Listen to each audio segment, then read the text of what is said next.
You have 68 wins. You cannot 69 Mina.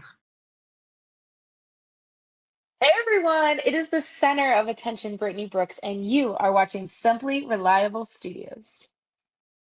Come on over, Simply. I'm being see, earlier I said something stupid to him, and now this is my receipt. Okay. Sabu's just sabotaging you. Yeah. He sure did. Hijacking. Yeah, he's taking over. Hijacking is a better word. You're right. Good luck. What up, everybody? This is the People's Babushka, and you are watching Simply Reliable Studios. Shout out to Simply Reliable Studios making their Symphony debut, sponsoring this match and the entire Dragon Kai demonstration. What's up, everybody? It is the hottest flame, the realest Hogan, the bionic baddie, Kiera Hogan, period, and you are watching Simply Reliable Studios. Say his name and he appears. I believe in Noah. I believe in Datula. The Meltzer of the multiverse. Who the fuck wants to compare themselves to another? How much of a mark do you have to be? You couldn't even pick a professional athlete. You went with a fucking journalist? Grow up, man. We just want to say thank you to Simply Reliable Studios for voting us as Tag Team of the Year. Of course. Because you know what they say, right? If you can't swim, you're bound to drown. Tonight, she is sponsored by Simply Reliable Studios from Orlando, Florida. She is everybody's favorite BFF, Izzy Marino. It's nerds and geeks at heart, and I look at your style. You look like somebody that would regularly shop at one of my favorite stores, not called Hot Topic, but Spencer's. I'm a fan of novelty likes. You mentioned Hot Topic. It comes as no surprise to anyone that I was a manager at Hot Topic for years before I started wrestling. What's in your AirPods? You know, what are you listening to? Whether it's at the gym working out or when you're in the jacuzzi relaxing, like what are you bumping? So I tell everybody all the time, I love listening to strip club bangers. I find it weird that you guys are so excited about seeing the cup. For us, it lives here, so it's just like you just go down the street. I just go to the Hockey Hall of Fame and just go take a peek, take a gander of it. No, they had it. Yeah, it lives there, but it's not like you guys have won it in how many years. Take a look at why? But why? But why do we have to go there? Quintanilla, is that your birth last name or is that a gimmick name? That is not my birth last name. Alejandra is my actual name.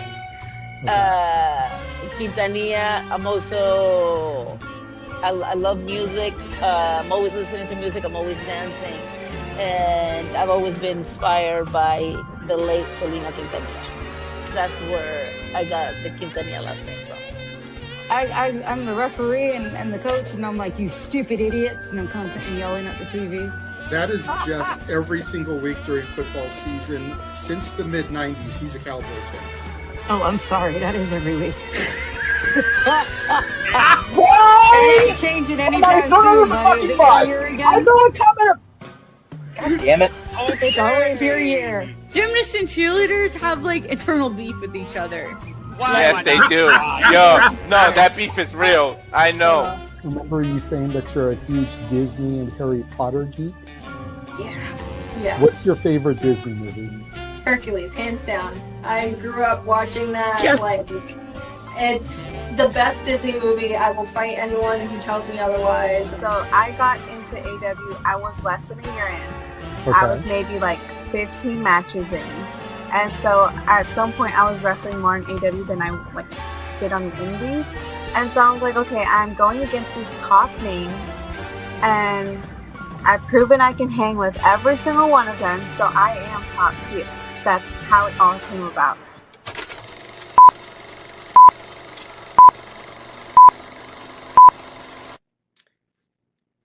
Heyo, this is Jack Cartwheel. You are watching Simply Reliable Studios.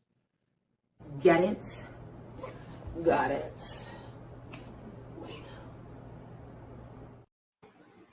What is going on, everybody, and welcome once again to the moderated insanity known as the Shenanigans. It is I, the moderator extraordinaire, the Renegade of Wrestling, J.J. Williams, joined by Mr. Reliable Walter Cruz. We are waiting for our other co-host to get here because you know how it is with the Canadian Wi-Fi. As soon as we bring people in, it gets screwed up for them. But while we wait for him to come back, since he's not the reason everybody's here, let's go ahead and bring in the guest of the hour. The reason people are tuning in, the Conduit of Karma, Miss Kaia McKenna. Hello, what is gentlemen. going How are you on, doing champ? this evening? We're doing good, but not as good as you, champ. I mean, look at those Very golden. championships. Very magical, very golden. Yes, those things have got to be heavy. What do those things weigh, first of all? I mean, I'm sorry, just Walter. so strong, I couldn't even tell you. To me, it's not so heavy that it's an issue. I've been doing a lot of working out here, so I can lift these belts pretty effortlessly. You know, I told him since the last time we saw you, you like you gained about 30 pounds of gold there. If you're going to gain 30 pounds, gaining it in gold is an absolutely great way to go about it, right? No, 100%. 100%.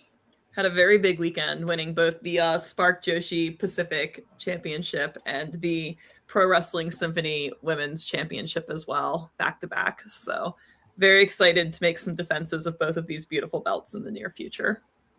And we're definitely excited to see you start making those defenses, as of course, it's no secret we will be sponsoring you at the upcoming Symphony show, sponsoring your match. You know, your first title defense there. It's got a goddess on it. I'm a goddess. It's just meant to be. It is. It's karma. It is. A witch and a goddess.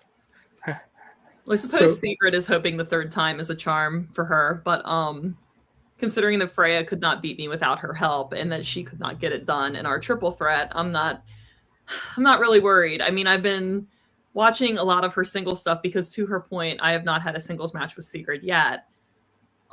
So I don't want to go in too cocky, and I don't want to go in like too egotistical and just blow it in my first defense. I have actually been taking it very seriously and preparing and watching a lot of tape on her. And she's got a size advantage on me, just like Freya did. So I'm hoping that maybe some of the things I did with Freya that were successful, I can implement and retool to work against Secret and walk away still the witchy winner. I hope you can too. And let's go ahead and bring in our other host, you know, who's probably the most excited that you're back, even though we ragged on him in that clip that, you know, was in our intro. But Nick is here. Oh, hey, buddy, what's up? Listen, there is only, right now, for the next couple years, there's only one McKenna that matters. But now okay, we just boot him. But now I got two. Now I got two I got to cheer for. What's going on, Kai? I'm good. How are you doing, Nick? I'm sure you're doing really great. Like, you know, number one draft pick overall. That probably had to totally. Listen, we got the number one overall draft pick. We drafted a McKenna. My wife just split open an orange and like doesn't know how to eat it. Just life is good right now. Like she is literally. Wow. Don't put me off. Listen, I'm telling her. So. I don't know. See, I think we had a contest as to who was the most excited that you won the championship back at the last Symphony show. Of course, you and the Renegades of Puck in the Rain jumping up and down cheering with you. Definitely a contender. Boys in the ring for a Selly, right? Like that's how it goes. They've For been sure. very staunch supporters of me on my championship journey. I know Charlie was in my corner for my first title match against Freya. And he did everything he could to attempt to neutralize Sigrid. It didn't quite work out, but that's okay. We went back to the drawing board, and we are victorious this time. Then you had, of course, me and Walter excited. Uh-huh. Then you had Stat Boy Mikey excited, who actually got to be there live and witness it. And then you have this goofball. You know, he's just mad that I'm the number 2 McKenna in his universe now, so it's fine. Sorry, girl. I can't help. Listen. I just want you to know. I am. If I could one punch Sigrid the way he one punched that dude in the bar, that would be a fantastic defense. I'm just gonna be like 160-pound nail gun. Just boom, Just fucking one do punch. it. Listen. So I need you to do me a solid. I don't know if you've done it yet. I can't go to Scotiabank Arena and have anything but your jersey. So my first question of the night: did you put a fucking extra large on your shop or what? I have to see if I think I have one left. I'm gonna check the sizing on it. I might have to re-up. Yeah, you gotta They figure were out. a pre-order, and I didn't do a whole bunch of extras because they were a little pricey to have made. Yeah, But I will look and I will see if I can get a second order of jerseys in, because it was one of those things that when I had them done, people were like, "Oh, this is cool and all," but like I don't know if I want it. And then they came in and they were stitched and they were like really nice. They weren't like sublimated or anything like that. They were actual like game jerseys, and people were they? Okay. really into them. Yes. Yeah, like I need one before September because I'm not going to show up to the ACC getting a $200 Leaf one. That's not happening. I'd rather give you the money. Okay. So, well, mine are not $200 despite being. No, definitely. So what did you say, honey? I was on your big cartel checking them out. Yeah, man. Don't have my size yet. Because it's such a unique piece of merch, and I really get tired of like wrestlers having boring merch, right? We can only have so many black t-shirts with white ink on them. And also like getting t-shirts made is very expensive these days, right? So it's if you're going to do something that's really fun and different for merch, it's like, let's just go hard or go home. Let's do jerseys. Like, let's not do like the quick turnaround jerseys. Like, let's actually, my friend Logan at Brink Sportswear, he does a lot of jerseys for the teams and the beer leagues in the Chicago area, helped bring that to fruition. So just did it, wanted to do it right. And I wanted to keep it affordable for the fans. Like I wanted them to have something nice that if they invested the money in, it was totally worth it, but it wasn't going to break the bank for what it was. Awesome. 100%. Just to let you know, I ain't the biggest hockey fan, so you're still my number one McKenna. McKenna. I have nothing to do with that. But last time we had you, we were really just promoting Podemania and talk about that WrestleMania week. Me and this dude got to go live. So can you take us back to April? Let us know how that week went for you and everything you did during that week, and how did it go with your matches in case anybody didn't watch it. I was pretty excited to have 2 matches this year, WrestleMania week. I know there are people that work 7, 8, 9 matches. I have never had that fortune. I was extremely grateful to have 2. Because in years past, my WrestleMania weeks had just been filled with a lot of thankless ring crew that was never truly rewarded. So it's very easy to get discouraged and be a little bitter when something like that happens. But then you realize that your hard work does start to pay off and you do get some good opportunities. So I was very, very grateful to wrestle Alley Catch on Podemania this year in Vegas. I'm glad you guys were able to see it. Allie's a phenomenal competitor. I think that she has definitely hit a new level since coming back from her injury, and to be one of those matches on her comeback tour was an absolute honor. I know Allie probably remembers watching me sweep glass at GCW, and here we are 6 years later. So it was a good match. I wish I could have pulled off the win, but her veteran experience just came in handy, and I couldn't outsmart her, couldn't outmaneuver her, but who's to say that'll be the case next time? So maybe there's a rematch in the future. But it was fun to wrestle. 100%, because I mean, you figure she had the match with Effie that week where loser leaves GCW, which of course she lost. So you figure she got to get a couple of W's in the week going into that. But I remember you talking about how you had done ring crew for GCW and worked some collectives, and finally being booked on a collective show was like a bucket list item for you. It just took me 6 years. It's no big deal. No big deal. But it had to be like a crowning moment for you. Like, you know, it sort of is. It just speaks volumes to consistency and repetition and work ethic in anything you choose to do. Not everyone's path is the same, and not everybody gets things as easier as other people. And you can't let that discourage you. You just have to like stay the course and believe in yourself and be confident and know that good things will come your way if you keep working hard. Same with like getting to be on Spark Joshi. I was very, very excited to have that triple threat match with Super P and Anya Rune. That's such a huge opportunity. Super P is incredible. She's from the Philippines. She was here for that weekend. I don't know how often she's stateside, but I can't imagine that it's frequently. So to be in one of her matches was really great.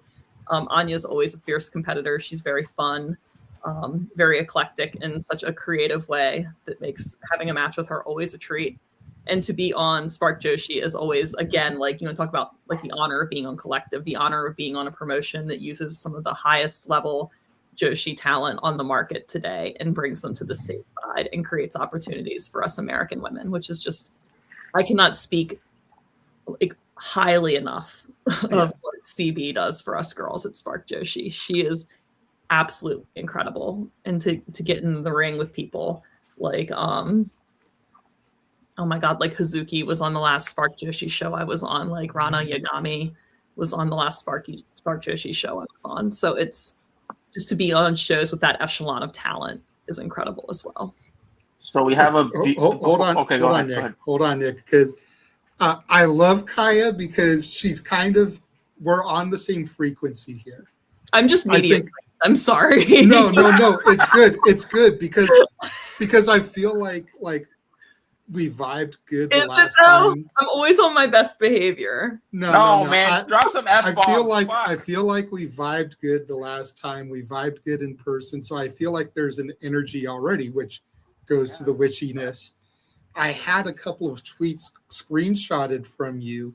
Oh boy. And one of them that I wanted to bring up and talk about was the Spark Josie one. You know, so it's like you totally read my mind here. You know, so maybe just go a little bit more in depth as to, you know, you were talking about the Poder Mania and the Collective. Talk about like having been part of their recrew to meet and creep helper to champion. Like, talk about that journey for you. Last year, WrestleMania, I was on ring crew for Spark Joshi and their Stardom show. They had 2 shows last year. And they needed help desperately. And I was like, okay, you know, fuck it. I'll get up at 6 a.m. and go do this because nobody else is doing it. And these are really nice, great people that I enjoy being around and working with. So I showed up and I helped with the ring and I helped run the meet and greets and then I helped sell some merch for Stardom. I helped with Teardown, you know, all of the stuff that you work with when you're doing ring crew. And it was really, really great because a couple of months later, they had a show in Houston and I was able to make my Spark Joshi wrestling debut. So I kind of went from like working behind the scenes and paying my dues to actually getting the opportunity, doing very well in that opportunity, and then getting a title match there 2 years later. So I always love when it works out, right? Because it's not always going to work out and there's no guarantee. Blah, blah, blah. The business owes you nothing. But when the business does, when you are able to kind of collect some of those fruits of your labor, it's always a great feeling. So I definitely started out like just as a young girl. And now I am Pacific champion. You double champ. Yes, it's a beautiful belt. I love it. It's so fun and it's so on brand for them. Right? Like that is nice. Incredible. I'm really excited. I can't wait to make some defenses in the near future. So I know when you were on that show, I don't know how much. Listen, I get it. You're super busy. You don't listen to us that often. I totally get it. But I should have you know, when no one found out that you were on Spark Joshi Pro, our other colleague, he's like, yes. Oh my goodness. Oh, dude, you had it was such an incredible opportunity. It really was. Going into the interview, I keep promoting the Symphony Championship, and he keeps throwing in Spark Joshi Pacific Champion, Spark Joshi Pacific Champion. Like he keeps trying to remind everybody that you just won that one too. I was super excited because I got to tag with Saki in my first match there, who is incredible, against Yuka Sakazaki and Rachel Rose. So that was really awesome to step into the ring with the two of them. And like, just like a lot of trust, right? That they're letting you work with this high level talent. I think sometimes people take that for granted or they don't think about it that way, that if a promoter is booking you with people like that, they trust you and they believe in your work. So I always took that as the utmost of compliments from them. No, for sure. And speaking of a booker, I had a question from somebody on Twitter that I had to ask you, from a guy named Edward Laredo. I'm not sure who that is. He said, question for the show, what are her thoughts on that Ed dude? I don't know who that is. Yeah, there it is. Nick, let me host. I've got that one too, okay? That's great. Ed gave me my 3rd match ever, I believe.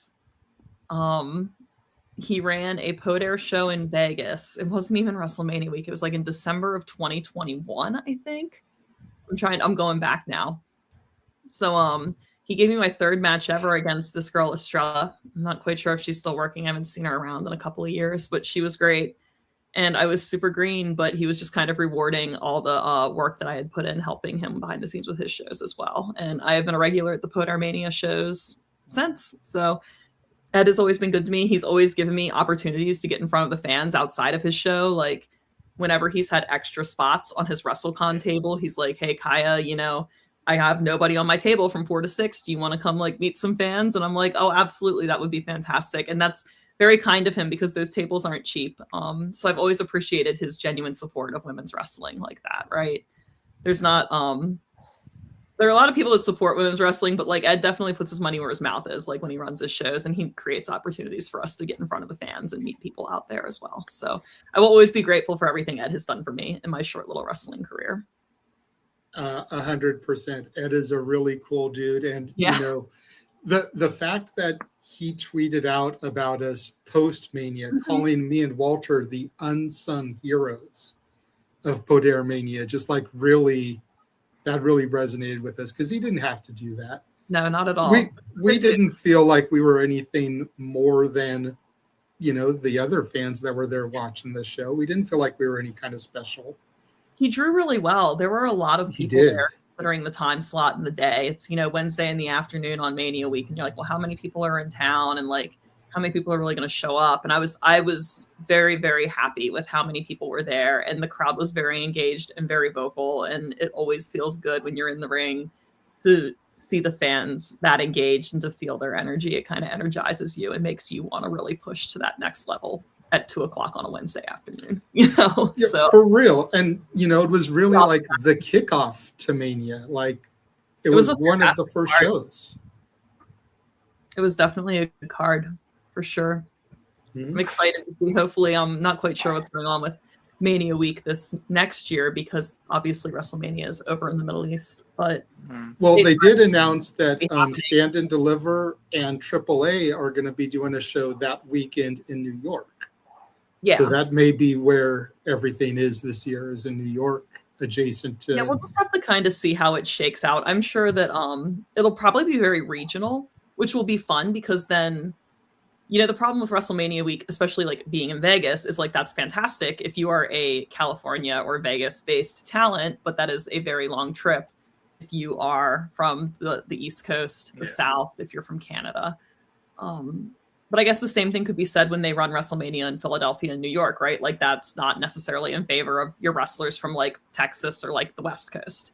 So it's a give and a take, but I like the idea of there being like regional events that showcase more wrestlers across the board that aren't such huge travel expenses for the talent and the promoters. So I'm really curious to see like what some of the top level promoters decide to do with this opportunity stateside.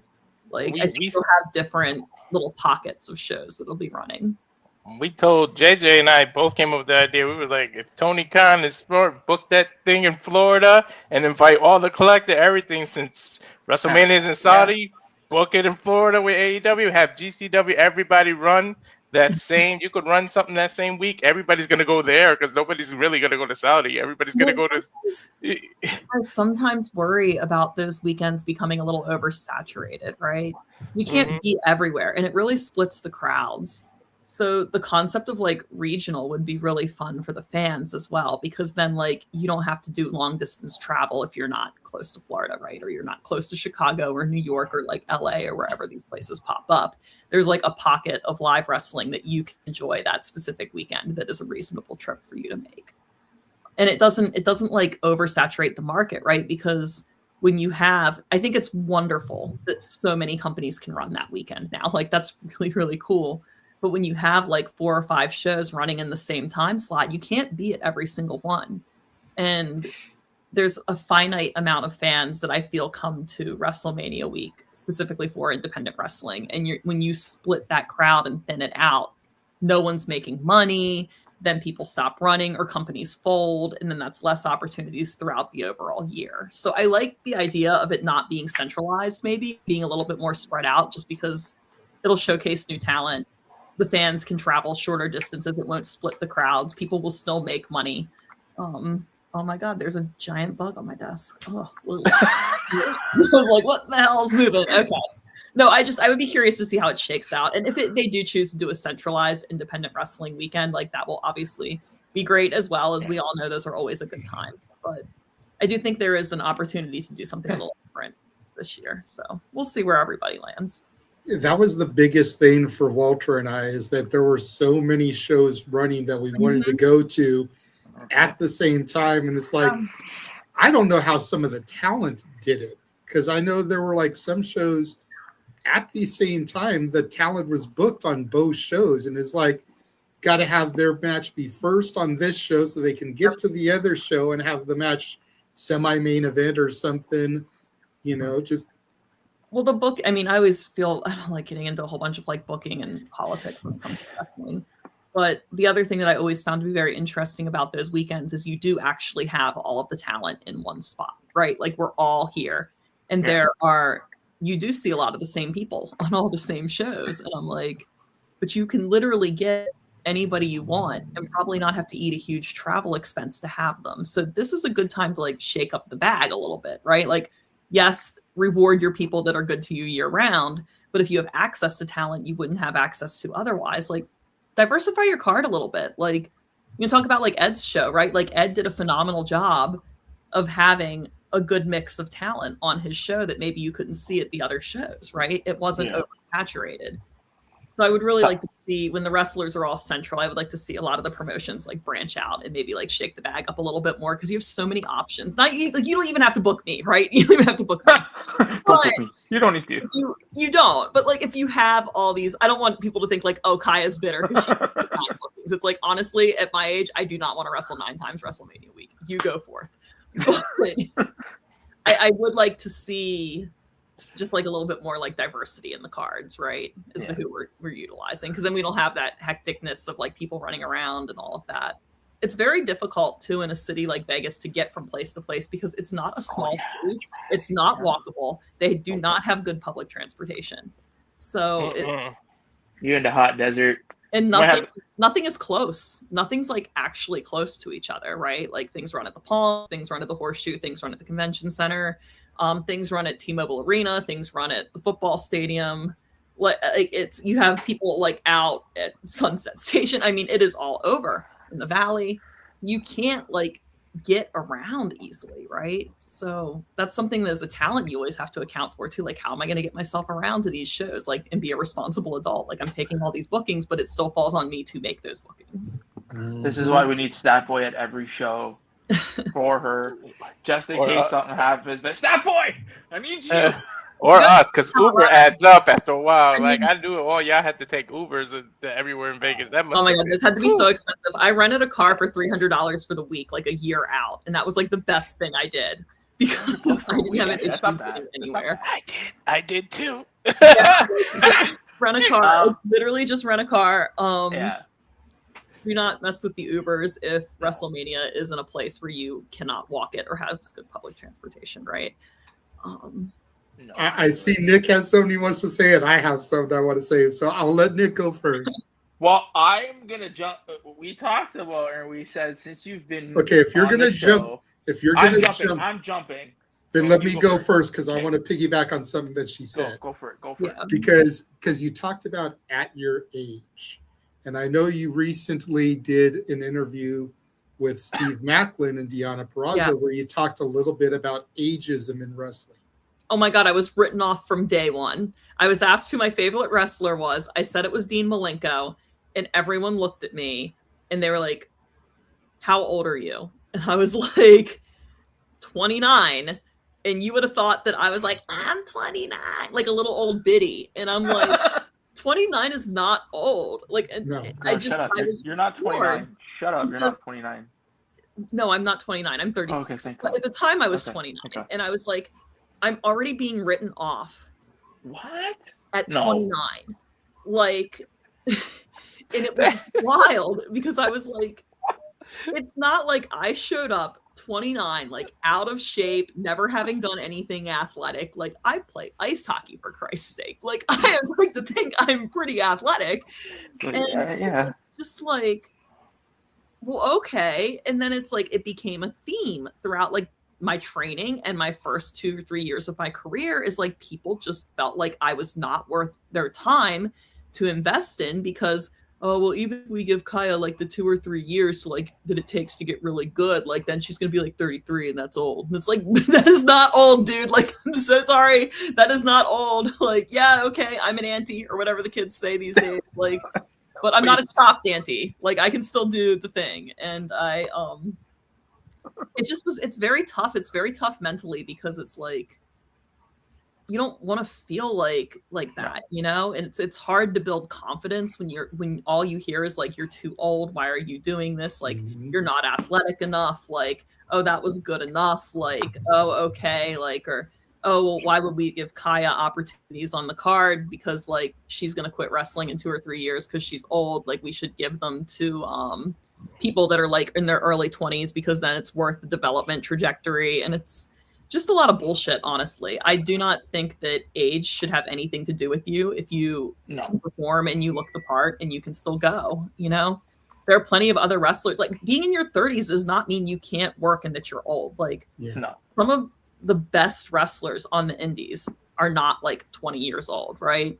Like Shaza is, like, a super vet at this point. And she's incredible. And she has great matches everywhere she goes. She picks every girl up with her along the way.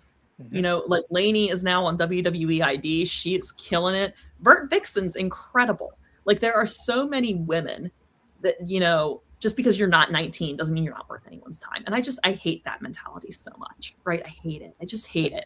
Wasn't DDP in his 30s when he started? Something like that. Is that I don't want to like get into like this heated argument here, but like men have never faced like the ageism thing in the way that women do in this industry. Oh no, definitely not. In fact, in life like, either. Men seem to do better in this industry as they get older. I have a theory. You know, I feel like the delusion is a little bit like tenfold here, right? Because I can't tell you how many shows I've been on with like male independent wrestlers, and I'm like, you are a string bean. You are 5'9" and you have long stringy hair. And you're delusional enough. You are maybe 140 pounds soaking wet. And yes, you are very athletic and maybe you're entertaining and skilled. But you are telling me that you think that you could go stand in a ring between Brock Lesnar and Randy Orton and you should be there. And you would not look out of place. And I'm like, dude, I need to start drinking some of that Kool-Aid. Like, where do I get that? It's the Canadian Kool-Aid, girl. Like, and then meanwhile, I'm sitting over here and it's like, I'm having good matches. I'm in shape. I look TV ready. And I'm like, and this person who puts no effort into anything to be TV ready is like, oh, I could go stand up there with Randy Orton and Brock Lesnar. No big deal. And it's like, man, I'll tell you, if I had the 1/10 the confidence of a chopped ass ugly man, like I would be untouchable. Okay. Like, So I mentioned that I had some of your tweets. There's the all-timer from this interview. If I had the confidence, if I had 1/10 of the confidence of a chopped ass ugly man, I would be untouchable. Oh, jeez. Clip that. But so I mentioned that I had some of your tweets. Basically, everything that you're just saying right now. Well, hold on, Kaia. Everything you're just saying, is that kind of what led to this whole, post? About because it was like small break and seen a space that never wanted you there in the first place. Because I gotta say, as someone who you could see how I could feel that way based off of how my introduction to this business was on day one. Yeah, like okay. And I mean, you had to figure we had some kind of something for you because we've already hit you with the normal questions. We're having you back. We got to have more stuff to talk about. You're just holding me accountable for everything that comes out of my mouth, which is perfectly fine because I don't your fingers. Look, as people who became fans of you because of the last interview, we see that and our heart aches. Yeah. Because we think of you now as a friend. Nick is fond of saying, once you're here, you're family. Yeah. So we see someone that we consider family posting like that. And we're like, dude, see, what is going through Kaia's brain that's making her feel this way right now? just want to reach out, give you a virtual hug and everything. Years of like, despite being consistent, despite, you know, riding the highs and lows and busting my ass, like tens of thousands of dollars out of my own pocket going into my success in this industry. I do not think people realize how much of an investment it is to do professional wrestling. Like, you sometimes hit a point where you're like, I have been doing this for 6 years and I am still hearing the same bullshit that I hear on day one. And it is very disheartening. But when I really stopped and I really thought about it, I was like, I can't like just quit now because the fans will be so disappointed in me. Like, have you ever heard the saying there's like a comics comedian, like a comedian that other comics like in the general population is like, nah, whatever. I've never been a wrestler's wrestler for what it's worth. Like, I've never been the wrestler that is over with the boys or the girls. And like, I get along with the boys, I get along with the girls, it's fine. But I've never been that type of wrestler, right? Like, I've never been the one that is like, I've never popped the boys, you know? And that's fine. But the one thing that I have always had is a very strong fan base that loves me and rallies behind me. And at the end of the day, you can be like a wrestler's wrestler, but that will only get you so far because the boys don't buy tickets, the boys don't buy merch, the boys don't have podcasts for you to come on and support you, you know? They don't sponsor your matches. They don't want to see you succeed because they want to succeed themselves, right? Yeah. So like, at the end of the day, when you really think about it, yes, maybe my path has been a little bit tougher because I'm not a wrestler's wrestler per se, but I'm so like grateful for my fans and the support they give me because like, I'm not a wrestler's wrestler. If I didn't have the fans, I would be up shit creek without a paddle. So it's like, I really, when I thought about it at the end of my vacation, I realized there was an immense amount of gratitude to be had for the support that I've been given over the past 6 years from the fans. Because there are plenty of wrestlers that are over on the internet, or they're over with the boys, or they're over wherever they're over, and the fans like don't give a shit about them. So like, I would much rather have fans that give a shit about me than wrestlers that give a shit about me. And I, you know, 100%. maybe that's a hot take. I don't really know, but I don't do this to impress other wrestlers. I do this to make my fans happy, to have them suspend their disbelief, to enjoy what I bring to the ring. I try to never lose sight of what it felt like to be a kid when I would go to wrestling and how much I would enjoy it. And that's like the emotion I want to evoke in people, right? And that's the way to go. And we love you and respect you for that.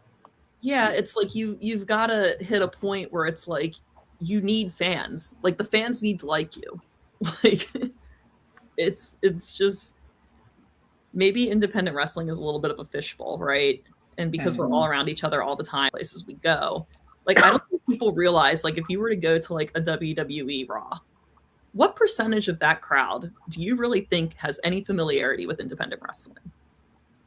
Or just as much as my know who wife your does. boys are? Do you think they give a shit that your boys think you're a good wrestler? Like, these people don't know about any of us. We are like a micro community within a niche community. Like, it is such a small thing compared to like the very large picture. So to conduct your career that way and to behave that way is just very short-sighted, in my opinion. Like, you should always be wanting to like get the fans on your side.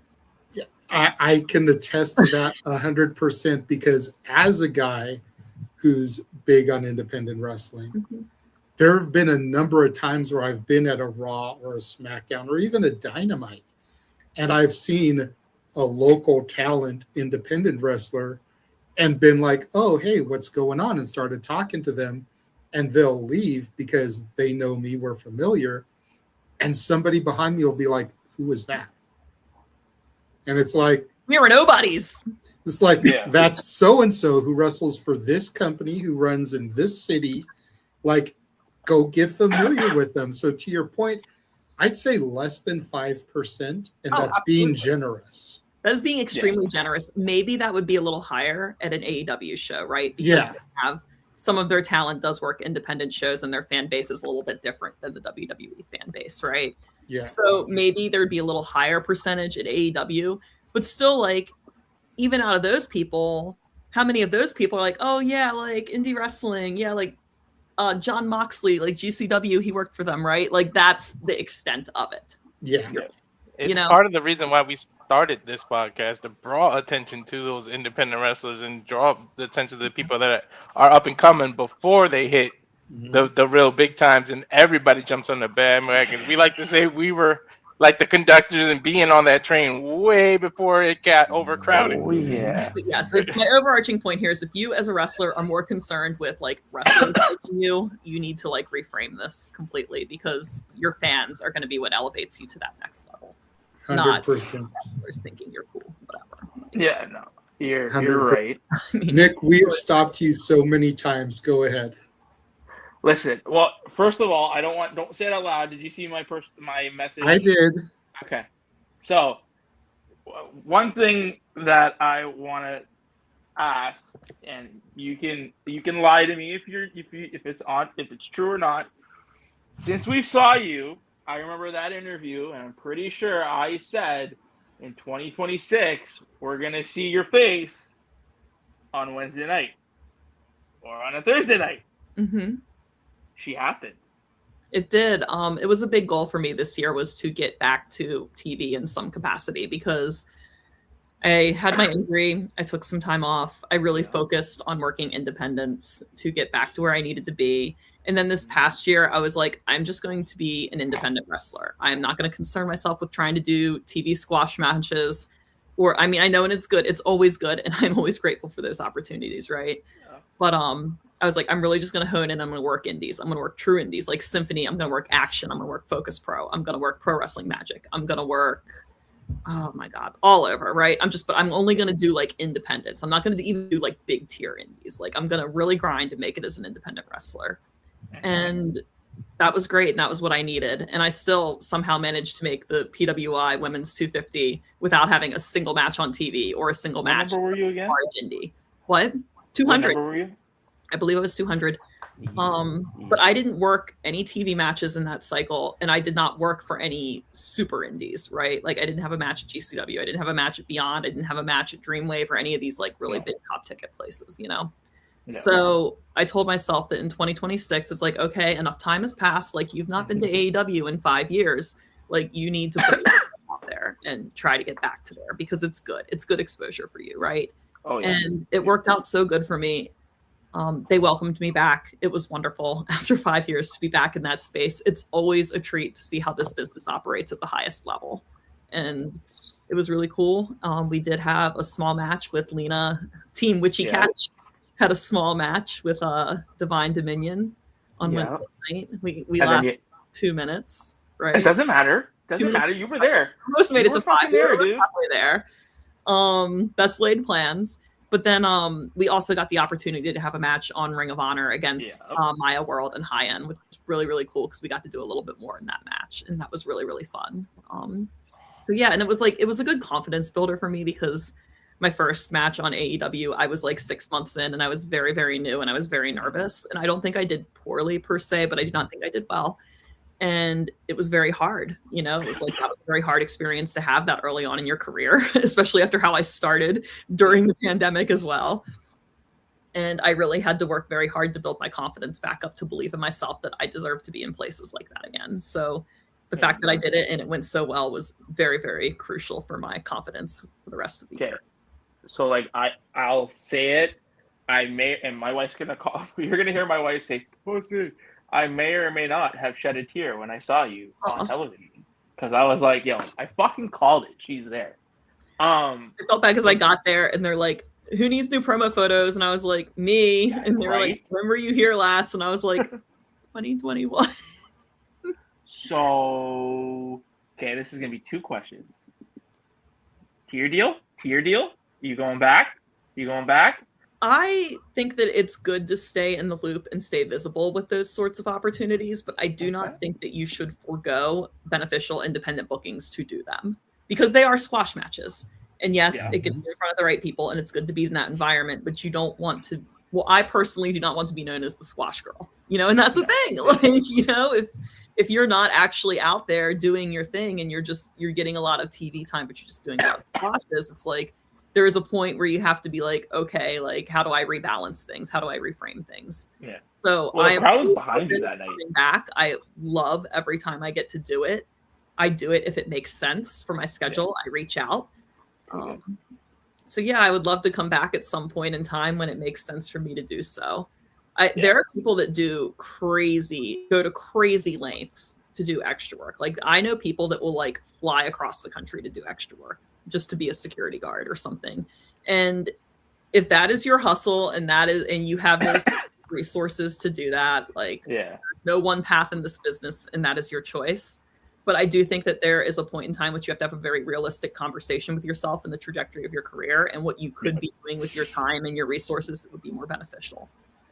Because they know you exist if you're there, right? Like they know you exist, they've seen you. WWE doesn't really do matches these days, but AEW does. So AEW has seen work if they have you in. They're aware. And I think you got a good pop that therapy is the thing, but like also like take those opportunities, take the exposure, keep that momentum strong, keep working, keep grinding, keep hustling. If they're watching you, they're going to watch and see what you do post that opportunity, right? Or I would like to think that they do. I do not know what their scouting for that is, full disclosure. But I would like to think that if they are interested in you, they're going to want to see you keep working and they want to see you keep growing and then maybe have you come back again in a couple of months, you know? So it's just you have to like evaluate every now and then, right? Like you have to kind of take some time and look and see what you've done and where you're going and what makes sense for you. And for me, it's one of those things that I always enjoy doing, but I like to make sure that it makes sense for me to be doing it. Right.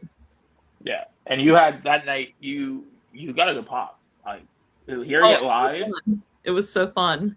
It was really cool. Like, it's always cool. Like, you're like, oh my God, they actually like, even if they don't recognize me, it's like, oh, they liked me enough to cheer. That's cool. You know, because like, if it were me in the crowd, I'd be like, who are these scrubs? Megan and Lena, you know, like these beautiful goddesses. Like, I don't give a crap about these girls.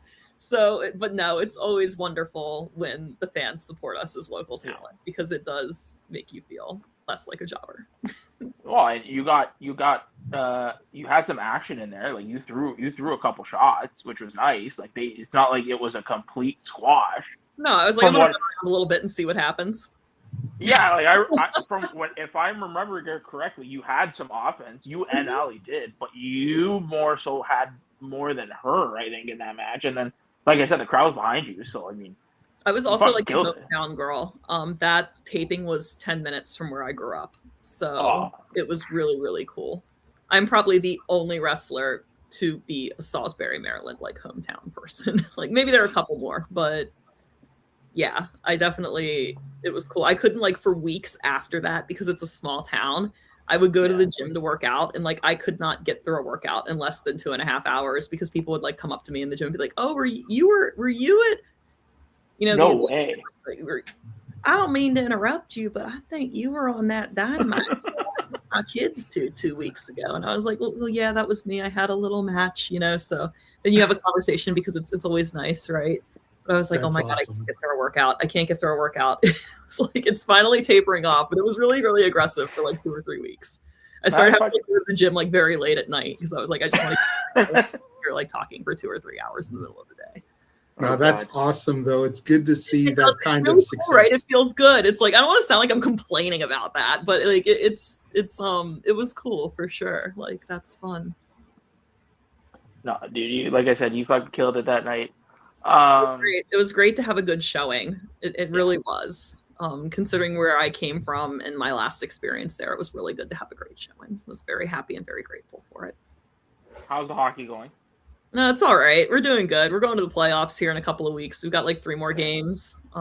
Team's got a pretty good record, so very, very happy, very grateful. Goals and assists? What are you at? I think I have like 2 goals and I've got like maybe like 10 or 12 assists. I've been playing on the right wing this season. I've never really been a goal scorer, unfortunately. It's just like if it happens for me, it happens. Like the one was just like a real wide shot from like the circle. But I like to kind of just like my game a little bit more is just kind of like get in the way, clear pucks out, get them up to the center and like support them at the net when I'm playing wing. I have a little bit of size. So sometimes you can just tie people up. Someone can pick the puck up and then you can support them. I don't want to get too into the nitty gritty here, but I've kind of taken a more of like supportive role, like an offensive defenseman, if that makes sense. No, it makes perfect sense. Excellent goal scorers on my team, phenomenal players, like girls that have been playing like way longer than me that just, I don't know why they're playing with us because they're so good, right? But it's always a treat when you have them and they're very coachable. Like they're good player coaches and you learn so much. It's been good for me too because you got to have something other than wrestling. You really do. Everybody does. Do you ever worry about getting hurt doing the hockey to where you can't wrestle? No, because our league has a very large age range in it, so people are generally very reasonable. I know there are players in our league that are like 67, 68, and then there are also players in our league that are like 19, 20. So everyone's kind of very cognizant of this and about the fact that we are adults that have jobs we have to go to the next day, so people are not super aggressive, which is kind of nice because I just want to have fun. I'm not trying to run people over. It gets a little spicy every now and then, but you know who and you can and can't get away with it with, you know? Yep. If you do get a bruise or anything, it probably makes you look more badass when you wrestle because, like I said. blocked a shot last week and it got me, like Nick maybe knows where this is. Like I blocked a shot and it like got me in that spot between the bottom of your pant leg and the top of your shinny. I was just like, oh, that's Yeah, that doesn't feel right. I don't feel good like, enough. but I'm glad, I'm very proud that I did that because a lot of people are like pussies and don't block shit. Well, going back to wrestling, you're a big person and believer in manifesting things. So dude, I know you asked us. % a thing. I was laying in bed the other day before I had my title match at Symphony, thinking of all the different ways I could maybe win this match.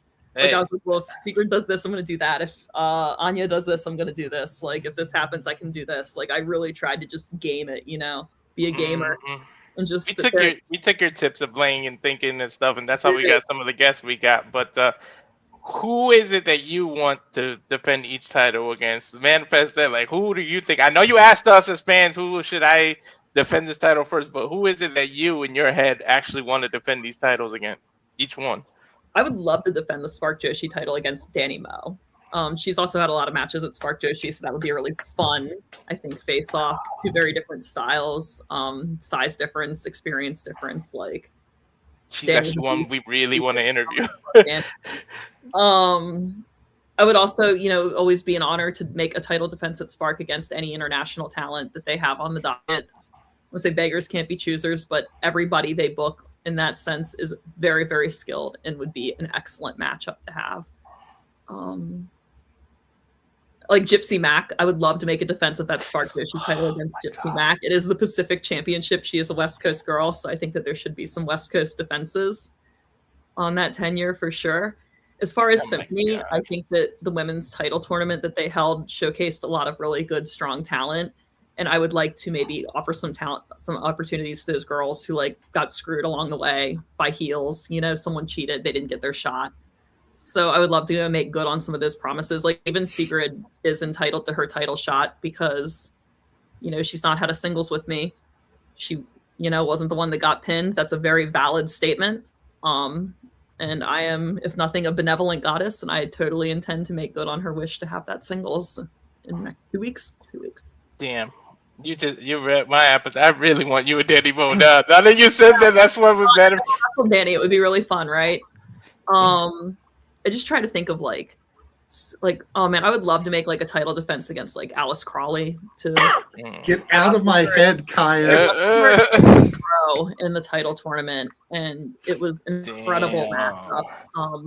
And I would just like to go revisit that with her with something big on the line. Let's manifest all of these. Al shows up when the lights are the brightest, right? So you're gonna manifest it so hard, you're gonna end up like in a 6-way match with everybody you just mentioned now. Well, like I said, there's a match. You gotta show up when the lights are the brightest. I mean, there are a lot of people that can't do that. Like they can be there all along the way, but when it's, you know, time for the big dogs to come eat, it's like, all right, where are you at? So I don't want to be one of those champions. Like I want to like be there when the lights are the brightest. Like I want to show up. I want to have good matches. I want to extend opportunities to people because I think that that's what makes a good champion, is not being a chicken shit about it. Yeah, like I think that a lot of people, like when the lights are the brightest, they fold or they can't hang or they don't show up, and it's like, I want to show up, you know, I want to be a fighting champion in both cases. So I want to, okay, I gotta word this So a mutual friend of ours, all of us in here, says that Boston is the place to be in October. Oh yeah! Oh my god! Boston's a pretty great place to be in general, and I know that that's not everyone's opinion, but I enjoy going to Boston. I love working for Focus Pro. Anytime I can eat a giant meatball at Strega, I'm a very happy girl. Like, so you gotta give Evan shit because I asked him, I was like, "Yo, we're having Kaia on today. Come in and say hi." And he's like, "I gotta put the kids to bed," and I'm like, "Yo, he's got dad duties." I know he's on dad duties. Y'all are talking about manifesting matches. There's one match that I want to see because I don't think I've seen. Steph DeLander. She domed me with that title, and I'm still pissed about it. If everybody thinks I forgot about that because I was busy winning other championships, they're sorely mistaken. Oh, well, trust and believe. When we had Evan on here, we gave him shit for the fact that you lost the title to Steph. She cheated, dude. I had a goose egg on my head for weeks. I couldn't even put my fucking helmet on. Like, I put my helmet on, and like the goose egg from where she domed me with the title was right where your helmet pushes your head, and I was like pissed about it every time I played hockey. So if she thinks I forgot, no, bitch, I did not forget. Damn, clip that. Save that energy. Save that energy for the end. But I want to ask: have you ever been in the ring? I don't think I've ever seen you in a death match. Yeah, I don't do death match. Okay. Look at these nails. No. I know, but like, look at this. No.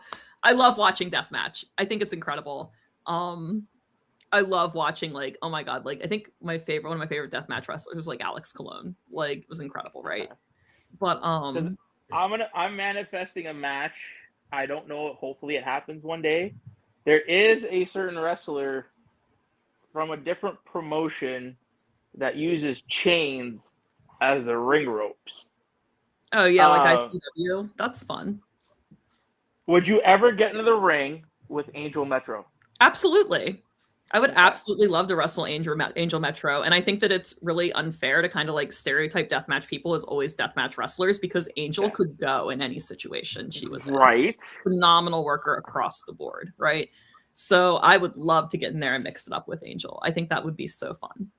Well, I mean, I think she's worked very hard to get to where she is. I remember when she started her wrestling journey, just kind of like seeing it come into fruition. And she certainly has found her niche. But yeah, dude, she can go. I would love to have a match with Angel. I mean, maybe not a death match, but I would have a match with Angel. And I think Angel would be able to hold her own. She's very, very good. I mean, NHB is in Boston. She's a great NHB is in Boston, though. So I don't know. And I can get a meatball. Maybe. Y'all ever been to Boston? Honey, can we go to Boston in October? She's shaking her head. She's gonna kill me after we're done. None of y'all have been to Boston? No. I've been to Boston 100 times. I used to live in Connecticut. I used to go there all the time. And I'm a Celtics fan. I drove. You know how many times I went to go see the Celtics in person? So it's old Madden. I haven't been past Missouri, so okay, that's fair. Yeah. I've never been to a Bruins game though. Oh my god! So when I was in Vegas, I was like, I'm not doing wrestling shit the entire time I'm out here. I'm gonna do some other stuff while I'm in Vegas, right? So we got tickets. Me and Rory and Pat from Pro Wrestling Symphony got tickets to a Vegas Golden Knights game because I have not been to T-Mobile Arena yet. And I'm trying to go to all the arenas. So I was like, well, we're here. Let's cross it off. It's the end of the season. Tickets are cheap. And I went to this hockey game, and this does tie back to Boston, right? I went to this hockey game, and it's like they have fire and dragons and like the worst clubs you could ever fucking imagine between every intermission and every stoppage of play. Like, and it's just like casino noise and flashing lights and showgirls and cheerleaders and like everything. It is like a spectacle. Okay. At the Golden Knights game? Yeah. Oh yeah. Oh yeah. And like, I was just sitting there and I was like, well, this is an enjoyable spectacle. I really would prefer to be at TD Garden with my massive beer in a sippy cup and my hot dog on a piece of bread while they play their shitty organ and Charlie McAvoy puts somebody in the bleachers. The Celtics do that. They have the Celtics have the biggest halftime bullshit like every time. Maybe I'm just a Northeast hockey fan, so I like the good old hockey game. But like, man, I'd love a hot dog on a piece of bread right now. Hot dog on a piece of bread. Yeah, that's the thing at the Garden. They like hot dogs and it's on a piece of bread. It's struggle meal at the Garden. Sorry, but you know there's a requirement now that you have to come watch a game in Toronto. You know that, right? I've never been to a game in Toronto. I've been to a game in Edmonton. No, but that doesn't count. It was fun. He's just trying to hang out with you. That's all that is. Molson's. It was great. It doesn't count. It's fucking Edmonton, dude. No, you gotta come to Toronto. When are you coming to wrestle in Canada? Never, like, when are you? I wrestled in Canada last year. I did a show in Edmonton for Love Wrestling, and then I also did a show for. Oh my god, why am I drawing a blank? Oh, this is embarrassing. I don't even remember where I wrestled. It was Destiny. I did 2 shows for Destiny. One was in St. Catharines and one was in Mississauga. Sorry if I said that incorrectly. You were okay. You said it right. Pretty close. No, the missus is from Saga, so we know you were pretty close. Okay. Nick is just jealous. I would love to come back and wrestle in Canada. I think it's beautiful in Toronto in the fall. Honestly, like hurry the fuck up, dude. Hurry up. Nick just wants to hang up with you like we did. That's all it is. That's what I was gonna say. It's professional jealousy. You, me, and Ed. It's professional jealousy. You have no idea how many times he messaged our group chat while we were in Vegas. Fuck you guys. Yeah. Fuck you guys. Yeah, because we hung out with you for like 3 matches or something in a row. We were just standing there, and then we took that picture with Ed, and we showed him that, and he was like, "Motherfuckers!"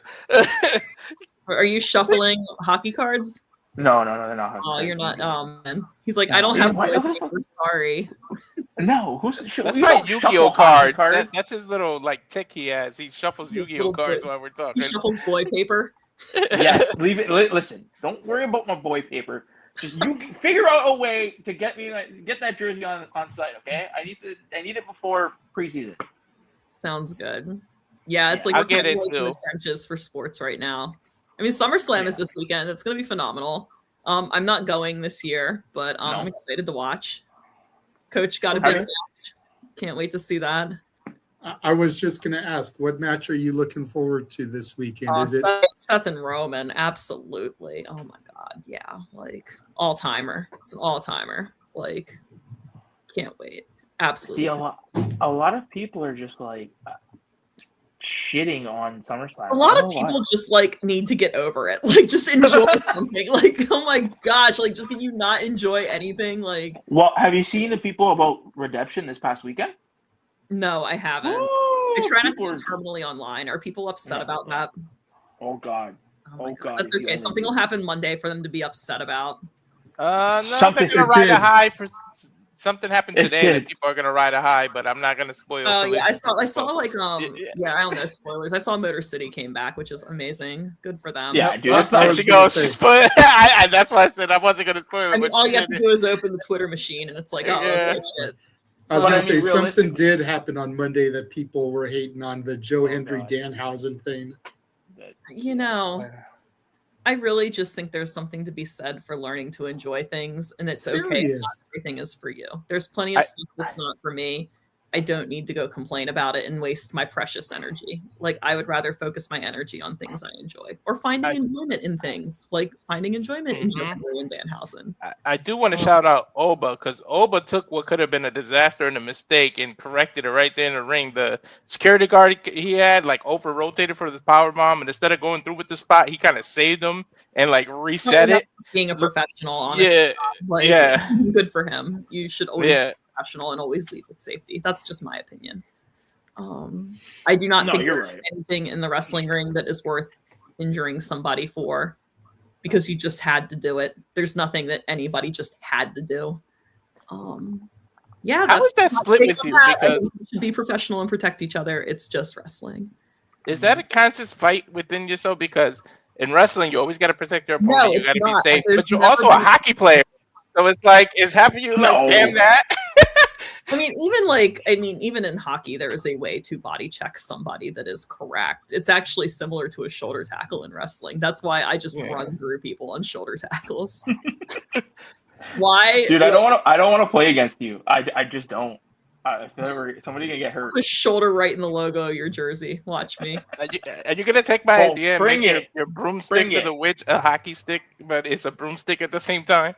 I can't remember who it was, but one of my favorite hockey things I've ever seen a gif of was I honestly wish I could remember who was in this clip. Maybe Nick will have seen this.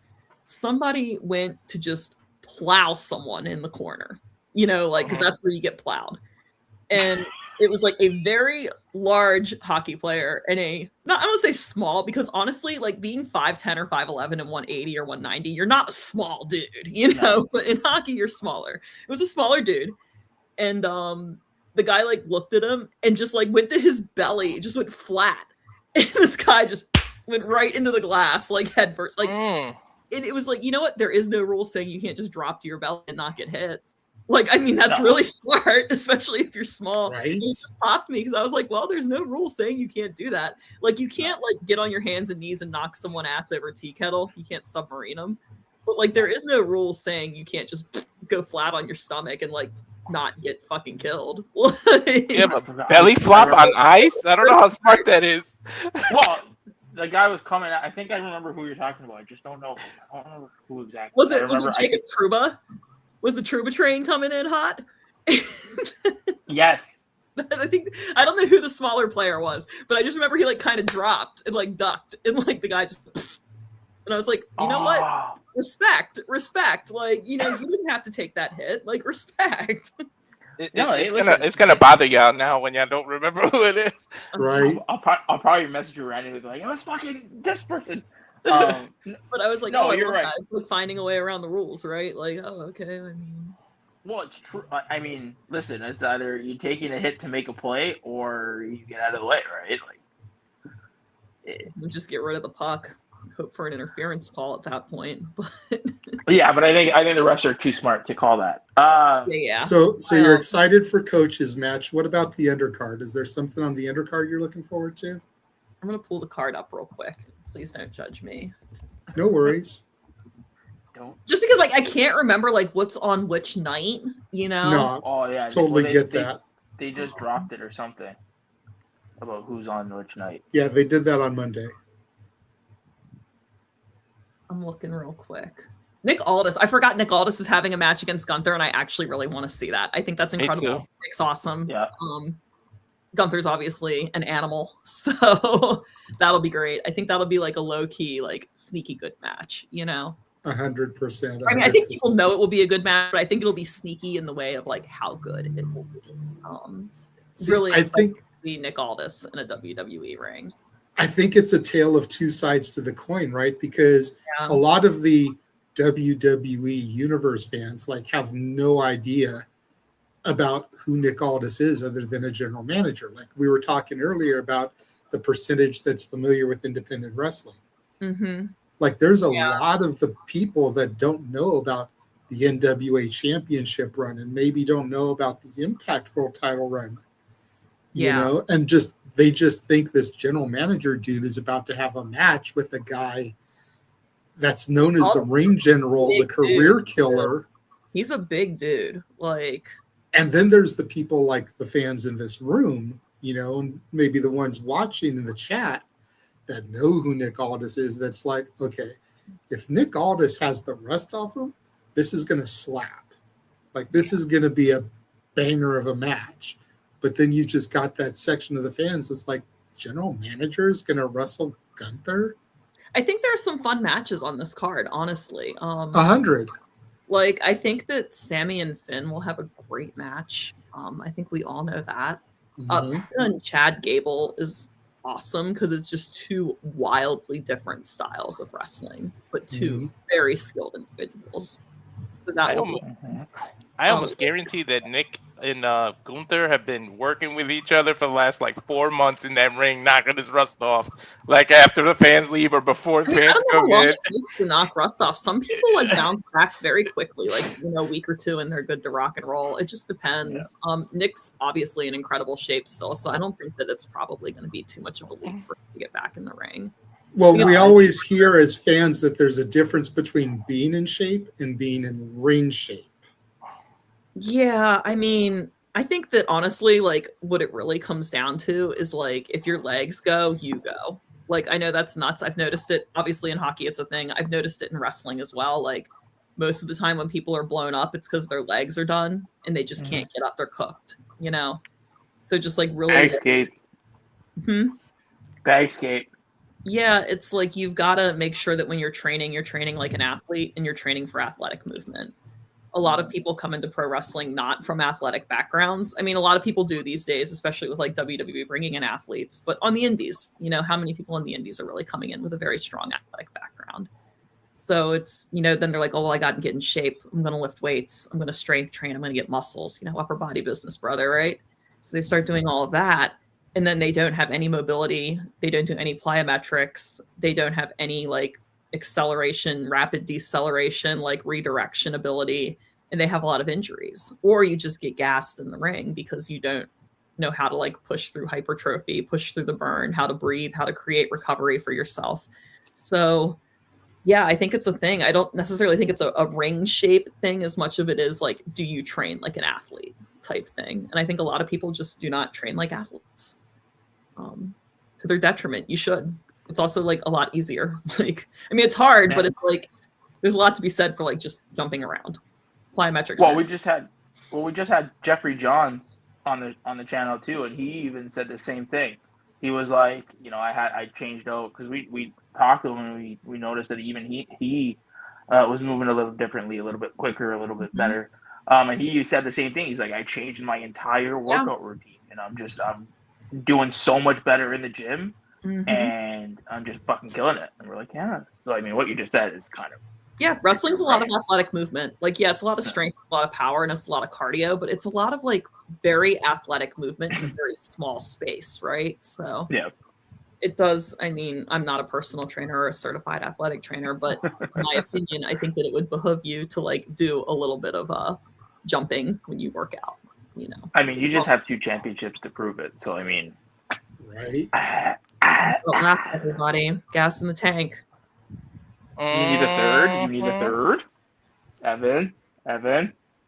It's a thing, man. Just like being able to like have that gas in the tank in anything you do. Like even on my hockey team, it's summer. People are on vacation. We've only been benching like 10 players for like 3 weeks now, 3 or 4 weeks, and that's rough. Yeah. But we've pulled off some really impressive wins against teams that are benched with 14 people, just on the sheer basis of being better, having better conditioning, right? So I do think that conditioning is a key, but it's not just like running around in the ring like a crazy person. There are ways to like build conditioning and increase your VO2 max and become a more well-rounded, better athlete that will benefit you in professional wrestling. I'm trying to think of who it was that told us her leg. Oh, Kid Bandit. She was like her legs were just. That's how she kind of knew, or her knee. I think she said. And that's how she kind of knew it was time to call it a career, even though she hasn't been wrestling that long. When we interviewed her, that's what she told us. I mean, you got to take care of your body in anything you do, right? You've got to prioritize like sleep, recovery, the correct type of training, the correct amount of training. You don't want to overtrain. It's a constant. It's like every day I wake up and I'm like, how am I going to train to be a better athlete, be a better wrestler? How am I going to be better in the ring? How am I going to be faster in the ring? How am I going to move better? How am I going to look like I'm moving better, right? How am I going to skate faster? How am I going to be more explosive? How am I going to be able to like change direction quick? How are my feet going to be faster? So it's a work in progress. And I just think that you constantly have to be working at it. You can't slack up. And then you have the mental aspect of it. Like I said, I used to play football, and I remember I messed my ankle up, and the day I came back and the coach is like, you're up. Like the whole mental part of it, like, oh shit, am I gonna move the wrong way and hurt my knee again? I mean my ankle again, and it's like you get all the shit put in your head, and then but you just gotta go out and do it again. Yeah, a big part of Well, my it's all rehab process for my shoulder was restoring confidence in athletic movement and not having any kind of hesitation that would cause me to be re-injured. And that's the whole mental side of it is wild. I know professional sports teams have sports psychologists that deal with their athletes and address that. I believe AEW has a team of sports psychologists as well. Someone told me that, which not is really surprising. awesome. Which is really awesome that they have that for their athletes, because there is a whole mental side to performance that I think a lot of people do not pay any mind to. Well, I mean, you talk about even the athletes in the sports psychology. When you have a guy in the locker room like a Colby coming from a football background the way he does, I'm sure he has that athlete psychology. You know what I mean? So, like, definitely you have people around you that you can kind of feed off of, right? Yeah, and that's just a lot of sports specific training too, like looking at breaking down the type of movements you're going to be doing and what you need to do to be good at them. No two sports are exactly the same. There are some similarities between some things, but you got to train for the sport you're playing and the sport you're doing. Hockey is the hardest sport in the world. Just saying. Yeah, because you got to skate and do that shit at the same time. It is hard. It's hard. I was talking to a friend of mine today about this. It's like, how do you explain to people like playing hockey? And I'm just like, I don't know. I just play hockey. Like I know that's crazy. It sounds so crazy, but it's like you're not thinking of your hands or you're skating when you're playing. You're in the game. You're in the game, right? But yeah, have you ever seen those TikToks where it's like rage baiting people where it's like, what would you do if you were more athletic? And it's like, excuse me. What the fuck are you talking about? I'm like, I guess maybe pro wrestling. Right? Yeah. I mean, my son did hockey in high school for like 3 months, and then he was like, I'm not doing this no more. Well, dude, you got to think about it. You're playing a sport. And when people don't, like, some people are, I don't know if they're naive or just trying to be funny, but you think about it. With hockey, you're playing on 2-inch thick blades attached to your feet. You're not even balancing on that most of the time. You're balancing on an edge that's probably the width of a sewing pin. Like you have 2 inches on your skates. So it's like you're not even. No. So for people to be like, oh, it's not the hardest sport. I look at them, I'm like, you guys are on crazy drugs. Oh my god! I just thought of a weapon for you in a hardcore match. Very humbling. I think in wrestling, one of the things that humbles people the most is running the ropes and just realizing how difficult that actually is to do. That is a very humbling experience for people when it comes to pro wrestling. I've noticed that. When it comes to hockey, I think it's just like, okay, now hold this stick. Okay, now you have to control the puck, but you can't look down because someone will kill you. So you have to look up, and you can't look at the puck, but you have to feel it on your stick. Oh, by the way, you also still have to be skating. Oh, and you can't just skate back and forth. You need to be moving laterally. You need to be crossing over both directions. So when you start adding these layers, I think that people are like, oh, shit, this is like really hard. It is. I think it's the hardest thing. I think hockey's harder than pro wrestling. I know people always say that like this is the hardest thing they've ever done, and I would believe that for most people, but I think hockey is much more difficult to like become very good at than pro wrestling. Like both require a lot of dedication and a lot of time, but like I can't tell you like the amount of hours like just learning to skate that these guys probably put in. You know, people go to wrestling school for 3 months and they're off to the races and they can hang. You cannot ice skate for 3 months and play hockey. Like that's just no. That's the first thing you got to try to get down. That's the toughest part he had to get down, just skating alone. He was like, "Damn it! Now I got to do the hockey part too." With wrestling, I would say the hardest thing about wrestling is like getting the hamster off the wheel and just trusting yourself to do it, because you overthink. Like you're overthinking, right? Because wrestling, you're also trying to do a lot of things at once. You're trying to entertain the crowd. You're bumping. You're yelling. You are trying to remember what you have to do next. Where the match is going. Like you're trying to like be in the right spot. Like there's a lot of variables in pro wrestling, and I think that a lot of people get very caught up in that. So yeah, it's just learning to like take the hamster off the wheel, as I say, and just like trust yourself to do what you need to do. Well, I just thought of a new weapon for you. I know you don't do hardcore matches, you just said, but if you do, I do hardcore matches. I just don't like glass. I just think glass is very dangerous. Well, you got to take the broomstick for your witch gimmick, and then put I've a done that. No, but I've I'm saying, done that. I was in the JCW Bunkhouse Brawl, and no, but what I'm saying, you got to have like a gimmick blade from the ice skates at the tip, and like that. Now you got your hockey and your witch gimmick. I'm surprised nobody's cut somebody with a hockey skate in a death match.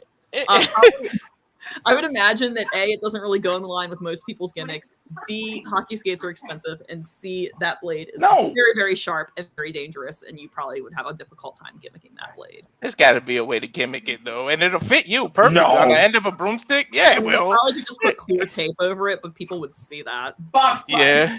That's something you can do to the boys. You can put clear tape over their skate blades so they eat shit when they step out on the ice. That's a thing people do. That's the thing that everybody does in their locker room. Squirt water down the back of their pants and they get a jersey tuck. Oh my So god! my wife, the missus just turned around, and I just asked her, I'm like, "What do you think the hardest sport is?" And this bitch said, "Golf." Golf is crazy hard. Who are you? I actually agree. Oh, your wife, hard. a bitch. On top of that, Kaya's on your side. Golf is hard as shit.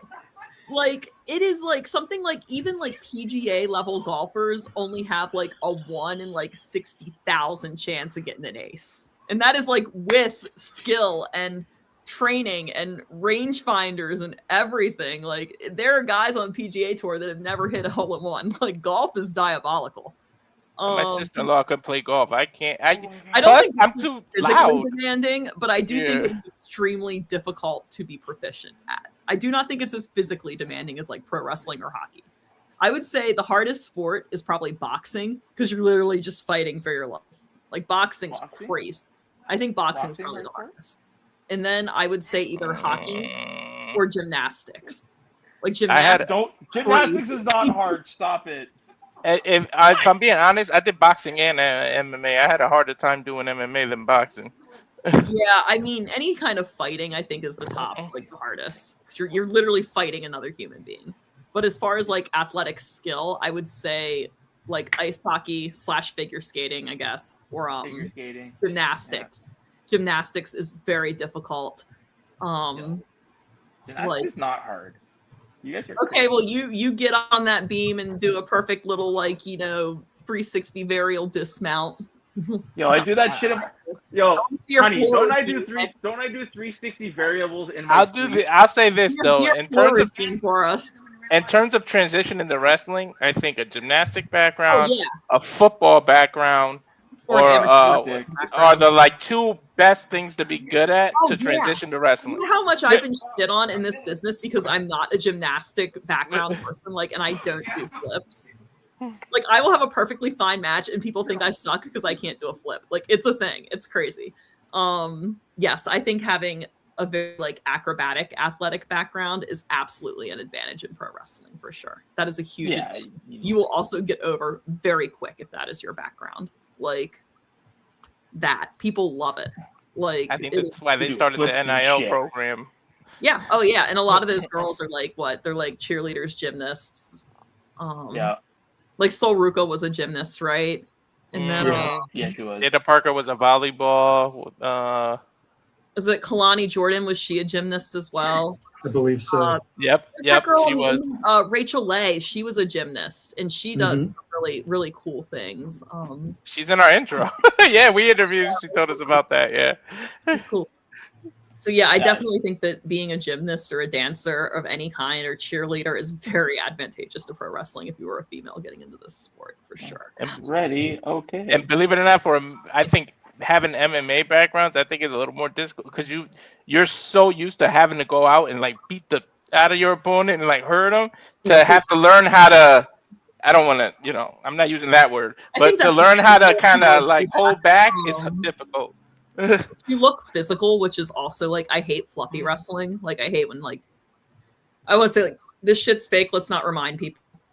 So I do that element of physicality people like Shayna Baszler or Natty bring, right? Because it looks oh my god, she is this girl. What? I love that. I love when it feels like a fight. I think there's something to be said for having really believable physicality in pro wrestling. but being safe about it. Yeah, like that's a huge advantage, I would imagine, too, if you have like any kind of amateur wrestling background. I'm trying to think if there's any transference from hockey, other than like you're just tough. I think you're the only one making it work. You're tough. I would say that you probably have like good footwork. Like out of all my short contact wrestling, I've never had poor footwork, and I probably would attribute that to skating. I'd probably say some of the conditioning, going back and forth it's at very high speeds on the based, right? ice. Like you're going like if you're a forward, you're going 45 seconds to a minute full clip, and then you sit and you get to breathe. So it is more interval based than pro wrestling, where pro wrestling is like just a 10-minute sprint. It's not interval based at all. You're just going the whole time. This is interesting, and I don't know if anybody else could weigh in on this take or has an opinion on it, but hockey moves very fast. It is very, very, very fast. And I feel like since I've started playing more hockey, when I do have matches, I feel like it's like slow-mo. Like it doesn't look like, I don't look like I'm slow when I'm wrestling. But in the ring, when I'm present, I don't feel like I'm scrambling or I need to rush to my next spot or my next thing. I feel like I can see the whole ring and I have all the time in the world to get to where I need to go. Oh, you mean in your own head? Like it's not that you're moving slower in your head. Yeah. Like, wrestling also moves quickly, but it feels slow to me. In comparison, considering you do both, I can see why wrestling would feel slower because I think that might be you're going back and forth on the ice. My panic circle is very large. Like, have you ever heard the panic circle saying? Mm-hmm. It's basically like in sports, your panic circle is like you get possession of a ball or a puck or whatever. And if you have a small panic circle, you're like, ah, and you throw it, you just get rid of it. Right. Or like in wrestling, like if shit goes off the rails, you're just like, ah, and you start doing crazy things. Like you're not thinking, you're just. So because I think I have a very large panic circle and like, I'm not like very reactive in that sense. I think that does help. I think you said, right? And I think, in wrestling also you have multi-person matches a lot of the time. So it's not all about you getting to your next spot. It's you where may are we do going? something. Where are we driving the boat? Like we can get there. Yeah. Like what's next? Like you may do something to set up the other person. Like, is somebody like where are we at in the match and where do we need to get to? Like that's kind of how I think of it. Not necessarily what moves I've called that I have to do. I think like, okay, where am I driving the boat to next? I did see like Jaden Daniels was a quarterback for the Commanders, right? He trains with like this VR thing where like everything moves super fast. So that way when he goes to actually play his games, like it's slow. And he feels like when he's in that pocket, he's got all the time in the world to like make the throw. And I was like, God, that's like such a crazy like neurological hack to like just train yourself to like see everything happening like 5 times faster than it happens in real life. So that way when real life happens, it feels slow. Like he's playing chess when we're all playing checkers. Like that's crazy. I agree. But I bet like your best wrestlers, right? Like I'm sure if you're like a top level main event talent, like you have a little bit of that in your vision as well. It feels slower to you. You don't have as big of a panic circle per se, based off of like confidence, experience, what have you. Ooh, no, you're right. Because I mean, like it's like you said, you're going full clip, 45 seconds. You need to be on point, right? So things are kind of slowing. Like the way I look at it is you have to slow things down in your mind, right? Take a second. Like, you have exactly. Right. Take a second to make that play. Same thing. Well, I mean, hockey, for the sake of the argument here, though, is a game of patterns. I mean, like, wrestling, I think, has a little bit more going on in that sense. Like, there's different ways that things can be going. I mean, I don't know, not to say that a match doesn't have a structure and a pattern to it, but you get better at, like, figuring out where you're trying to get to in anything, right? Or, like, reading play, per se. Like, the wrestling equivalent of reading play is figuring out what the next part of the match is you need to get to, or, like, where it's going, being able to anticipate. So I am going to bring this comment up because it's rare that we get this person commenting, but we have a comment from Andrea Ferrante. Okay. What? That's Nick's wife, by the way. Oh, hi, Andrea. Hey guys, Nick wants me to share my what God. I think the hardest sport is. Definitely luge, hands down. Also, hey Kaia. Oh my God. Yeah, I didn't even think about all the crazy ass like Olympic sports like skeleton. Or like what's the ski jumping where they just launch themselves? Like you know what? She's 100% right. There is some really crazy shit out there that I didn't even think of. I was just thinking of like golf, hockey, like run-of-the-mill sports. She's dying. Yeah, luge is wild. Luge is Okay, wild. I'm stupid. I honestly don't even know what luge is. I'm sorry. It's not golf. Stop. You know what luge is? No. It's like where they go. Luge is when they're like feet first down the ice slide, right? It's a Oh, luge. okay. Skeleton. Okay. They're like this. Yeah. No, skeletons when they're head first. Luge is feet first. And then there's obviously bobsled as well. And they all go down the ice track. Crazy shit people do. How do you even train for that? Like, how do you Right. go, Mommy, I want to do luge? Like, What's the one where they sweep the thing on the ice? oh, curling. Curling, yeah. Curling is difficult. Have you ever tried curling? It's very hard. I've watched someone do it. I've never tried it myself, but that shit looked crazy hard. Curling does get pretty. Say hi. Curling does get pretty difficult. Up, It's not boring.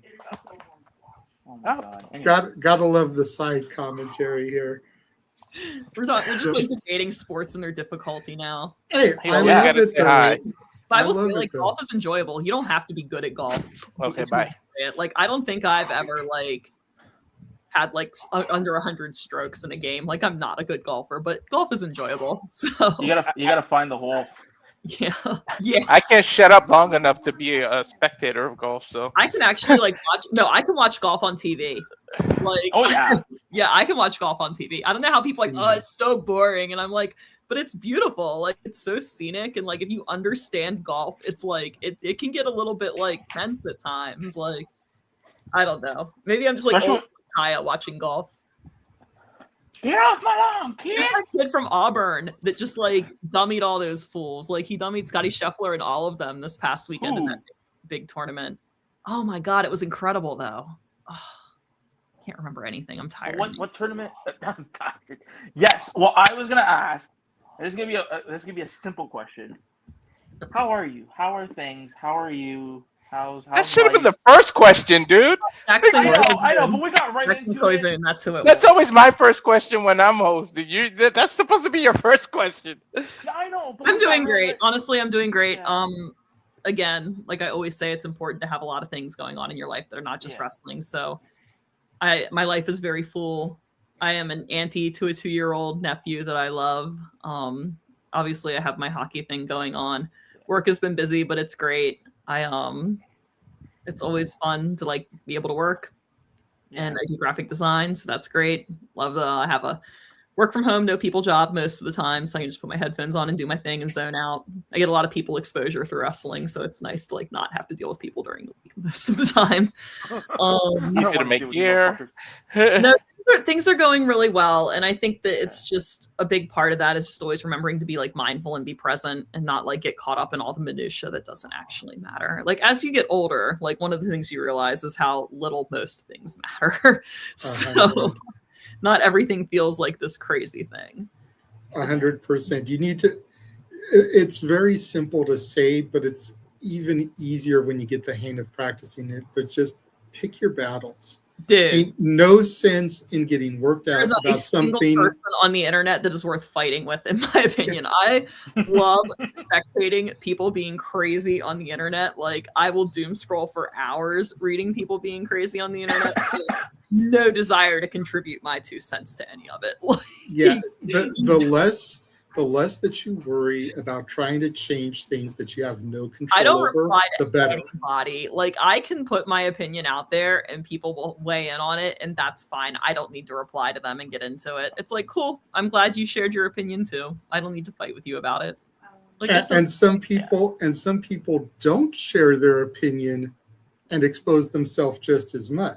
Oh yeah, well, not everybody's opinion needs to be shared about everything, right? Pick and choose, but yeah.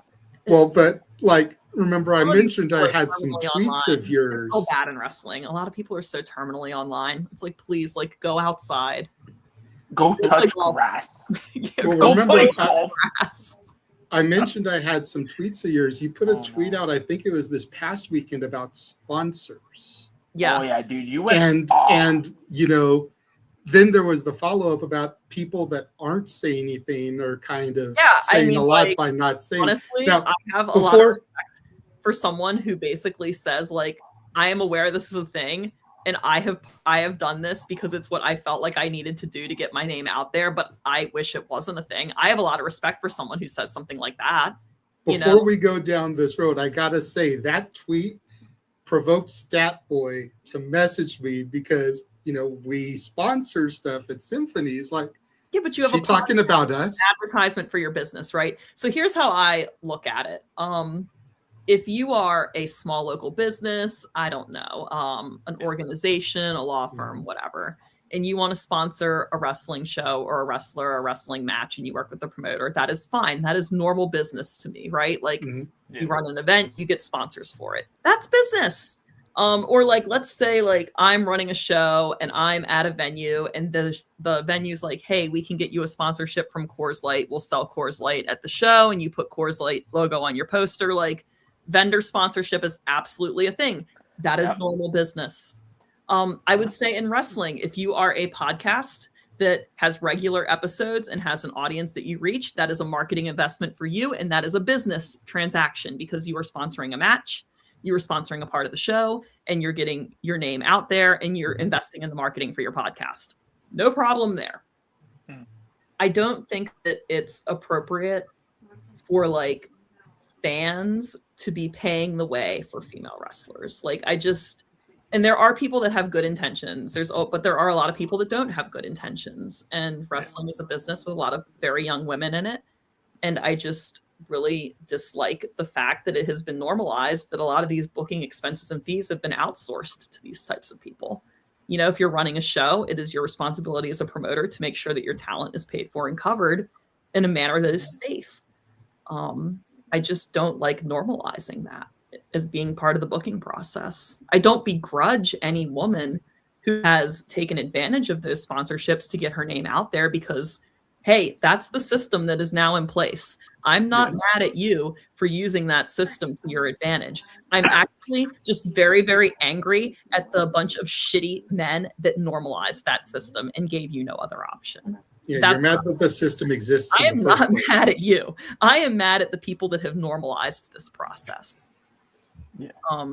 It's a huge talent safety issue, in my opinion, as well, because it is. You don't always know. It's not like a business providing a sponsorship, right? You don't always know what the intentions of these people are. And then depending on the level of sponsorship or the amount of money this person is sinking into this, it's like, are they expecting something, right? Like, what does Chris Rock say? There ain't no sex in the champagne room. It opens the door to too much. This is going to be the interview that gets me canceled. But it's like, I really, it does not come from a place of bitterness. It comes from a place of concern for women. And I just hate like the sexist idea that women are not booked and paid in the same fashion that men are. That is my entire issue with this. That makes perfect sense because for every girl or woman, I should say, like yourself, you know, the early to mid 30s that's in this industry, you've got Izzy Moreno, who's 19. You know, yes, I mean, Izzy is an adult, but it's still like women in general are, barely legal. Like, you know, she's only 19. She's not even in her mid 20s yet. It's like you've got that juxtaposition. So it's like also like, and regardless of gender, there is a certain degree of life experience that you don't have when you're 20, whether you're male, female, non-binary, whatever, right? So you have to be cognizant of these young people in our business and protect them, regardless of their gender, but also just protect women regardless of their age, right? Because I don't want to be in that situation any more than someone who's young does, or vice versa. It's just a very poor business practice, in my opinion. And I know there are a lot of people that like, oh, well, Kaia's just upset because she's never had a sponsor like pay all of her flights. And it's like, you know what, like, girl, if you get that and that's working for you, that is your choice. You handle your business. You're an adult. I personally do not want to engage in any of those sorts of relationships with people because it's just not worth what you're opening, in my opinion. The can of It worms. gives the person a sense of entitlement. That's what I really worry about with that is like people sometimes get the wrong read on that situation. It become very dangerous for the talent. It's something that I don't have a problem being outspoken about because it really is a safety issue and it's like a sexist thing and it drives me nuts. We know that you know that's not why we sponsor stuff. We just trying to put our podcast. Listen, if you're a podcast and you're making a marketing investment into me, that is fun. That is no different than any other business getting a sponsor. And it's taken us some time to really get to the entitlement is where the issue starts. Like, what is the expectation? Like, what do these people now expect of these women? You know, and are these women being protected from that? Yeah, and it's taken some time for us to really get to where we're sponsoring a women's match. Like when we were first approached by Symphony, we wanted to sponsor the women because, as you know, we're huge advocates for women's wrestling here. Mm-hmm. You know, I'd say 90% of our guests have been women wrestlers trying to get your names out, you know, but that match was already taken. And then we just parlayed that into the tag title match at the next show because we kind of were involved in setting that up in the previous sponsorship. Yeah. So then it was like, well, when you won the title, I went to the guys. I was like, okay, look, we need to sponsor Kaia this time. We had the tag champs going into the last show. We need the women's champ going into this show. Still need to get Colby. You know, let's just keep this momentum going. We're going to sponsor the champions and we'll hopefully have them on going into each show, you know, bring attention to you and them. Podcasts have sponsored matches, men's matches, women's matches, whatever. Yeah. And I don't think there's anything wrong with that at all. Podcasts are a huge part of independent wrestling. I also recently had a tweet about how important it is to support independent media when it comes to wrestling and in general. I retweeted that. Support independent media. Stop getting all of your news from the TV. Please go out there and support independent media. I saw that and retweeted it today. Yeah. You know, it was off of the WWE radio thing. Our business and the nature of our work, like a podcast giving out a sponsorship, is not like out of the norm to me. Okay. You know? Like Again, I these said, are all opinions. These are my opinions. There are plenty of people out there that have their own opinions on this, and that's fine too. There's a space for everyone to have an opinion here. No, exactly. If people don't like your opinions, it's okay. They don't have to. Like, it's an opinion. Like, it's fine. I just, to me, it's like, I feel like it's one of those, like, you got to say something at some point. Like, hey, has anybody ever thought about like the optics of this and like what we're really doing here, what we're enabling, what we're encouraging, what precedents we're setting, what type of behavior we're normalizing that shouldn't be normalized. Yeah, I think it's good to ask questions in this instance and hold people accountable who are not protecting people in this business or putting them in bad situations. Well, it's even 100%. And like I said, Statboy came to me about the tweet, asking if you were talking about, you know, or anything. I promised him I was going to ask you about it. So that's the only reason I brought it up. So. Well, here's the other thing is like, if I have an issue with someone in particular or specific, I will 100% always say it. Like, I believe that was a piggyback tweet off of Will Quintana calling out a sponsor who had been inappropriate in the past. So it's like, yes, somebody had already been called out. There was nothing like subtle about that. Because I don't think vague posting really helps when you're trying to advocate for change. No. It made us a little nervous because you said that. And then Joe Gacy put out that a podcast ghosted him, and we're gonna have him on Monday. So we were like, "Damn, like they're not talking about us," because I know I didn't. We never ghosted such a guilty conscience. Yeah, you're fine. I just, it's to me, it's like change doesn't happen from silence, you know, and it's something that I think that we should be at least aware of that happens in this business. Yeah, not encourage that type of behavior. And I wouldn't say it's guilty conscience, but it's definitely concern because we're down here in the scheme of things as opposed to some of the other podcasts and everything that's up here. So we don't want whoever ghosted Joe Gacy to affect him coming onto our show because that's a huge get for us. You know what I mean? So. Well, and the other thing, like even circling back with like the sponsorship thing, like with it being a fan sponsorship is like, to me, I feel like there is something that is ethically questionable about taking fan sponsorships from fans that may or may not have intellectual disabilities. And that is something that happens.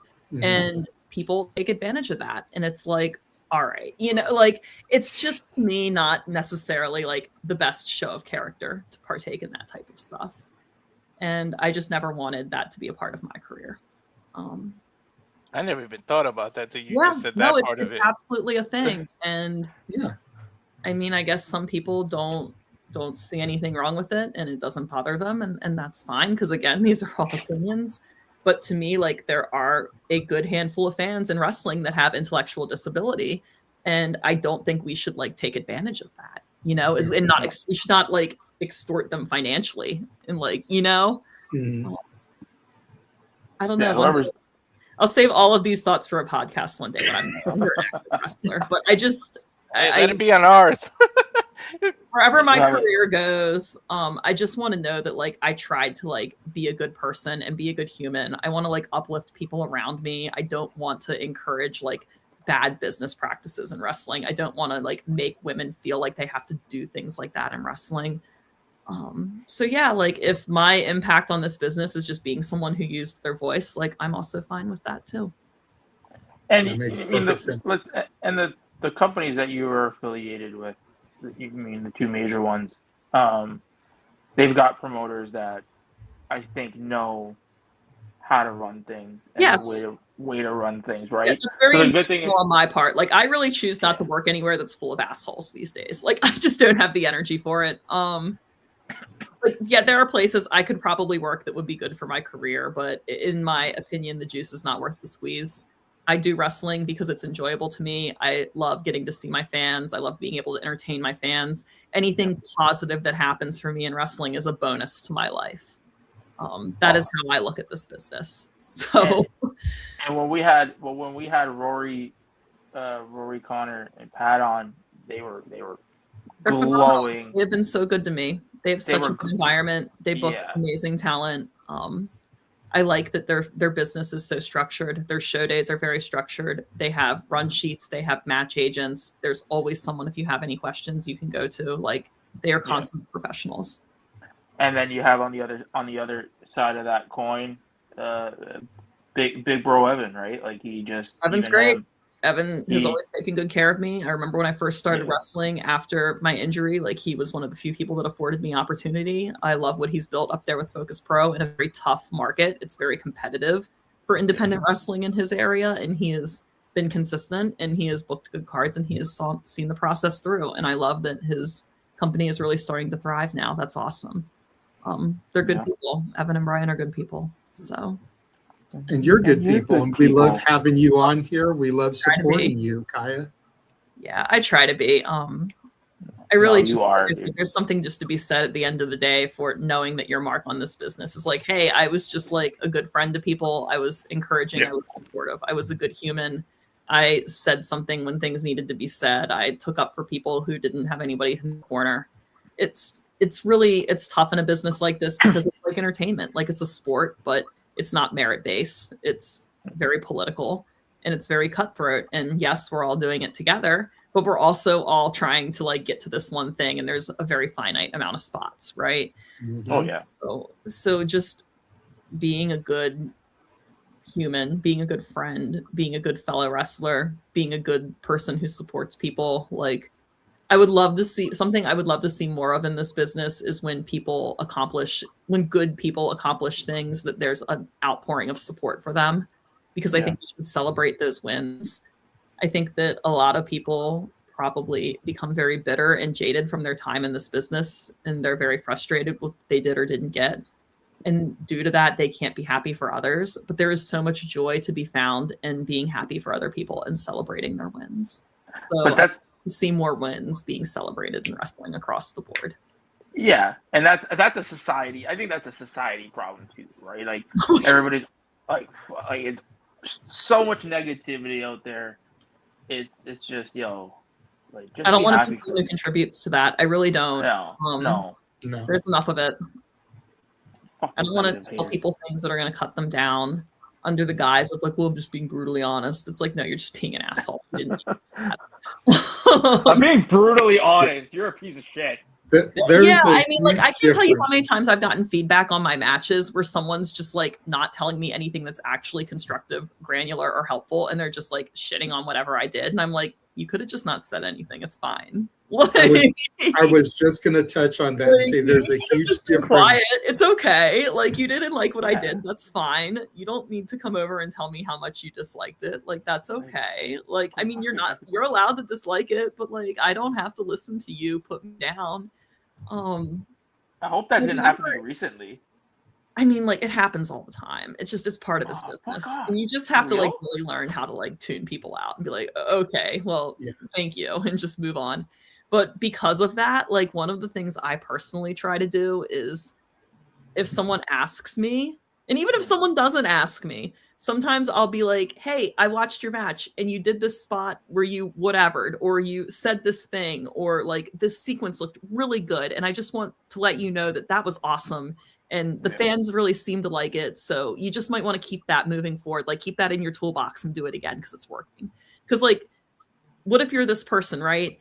And you've just gotten backstage and you've had your match, and Joe shits on you, Jim shits on you, Bob shits on you, and you're like, oh my God, like, dude, like, seriously? Kill me now. Yeah. And then, like, yeah, kill me now, right? And then maybe Nick comes over and is like, hey, Kaia, you know, when you did this thing, like, that was really cool. Like, I really enjoyed that. The fans really reacted. You got a good reaction to it. Like, you should do that again. Like, that was good. And then instead of this person like feeling bad about themselves and beaten up, like they can't wrestle, or like they're just so bad and they need to work, and it's all this negativity, they're like, oh, I did this one really good thing though. And like, if I do more good things, then like, and don't do as many of the things I'm not so good at, like eventually like I'll get there. Right. Yeah. So it's really just being encouraging and positive, and like having people like focus on like what works instead of what doesn't.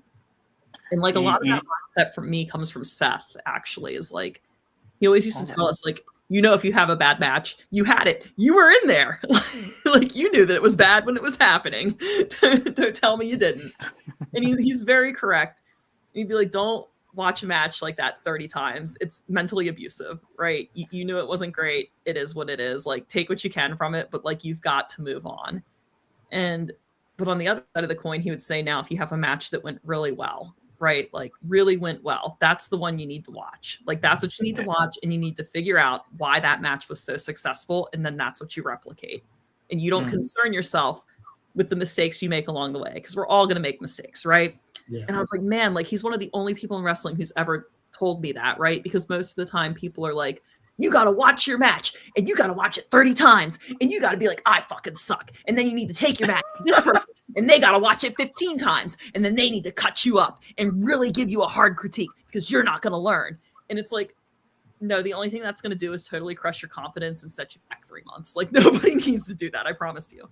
So yeah, I always try to give people like positive little notes of things that they did that I found enjoyable, or like that I noticed got a good reaction, right?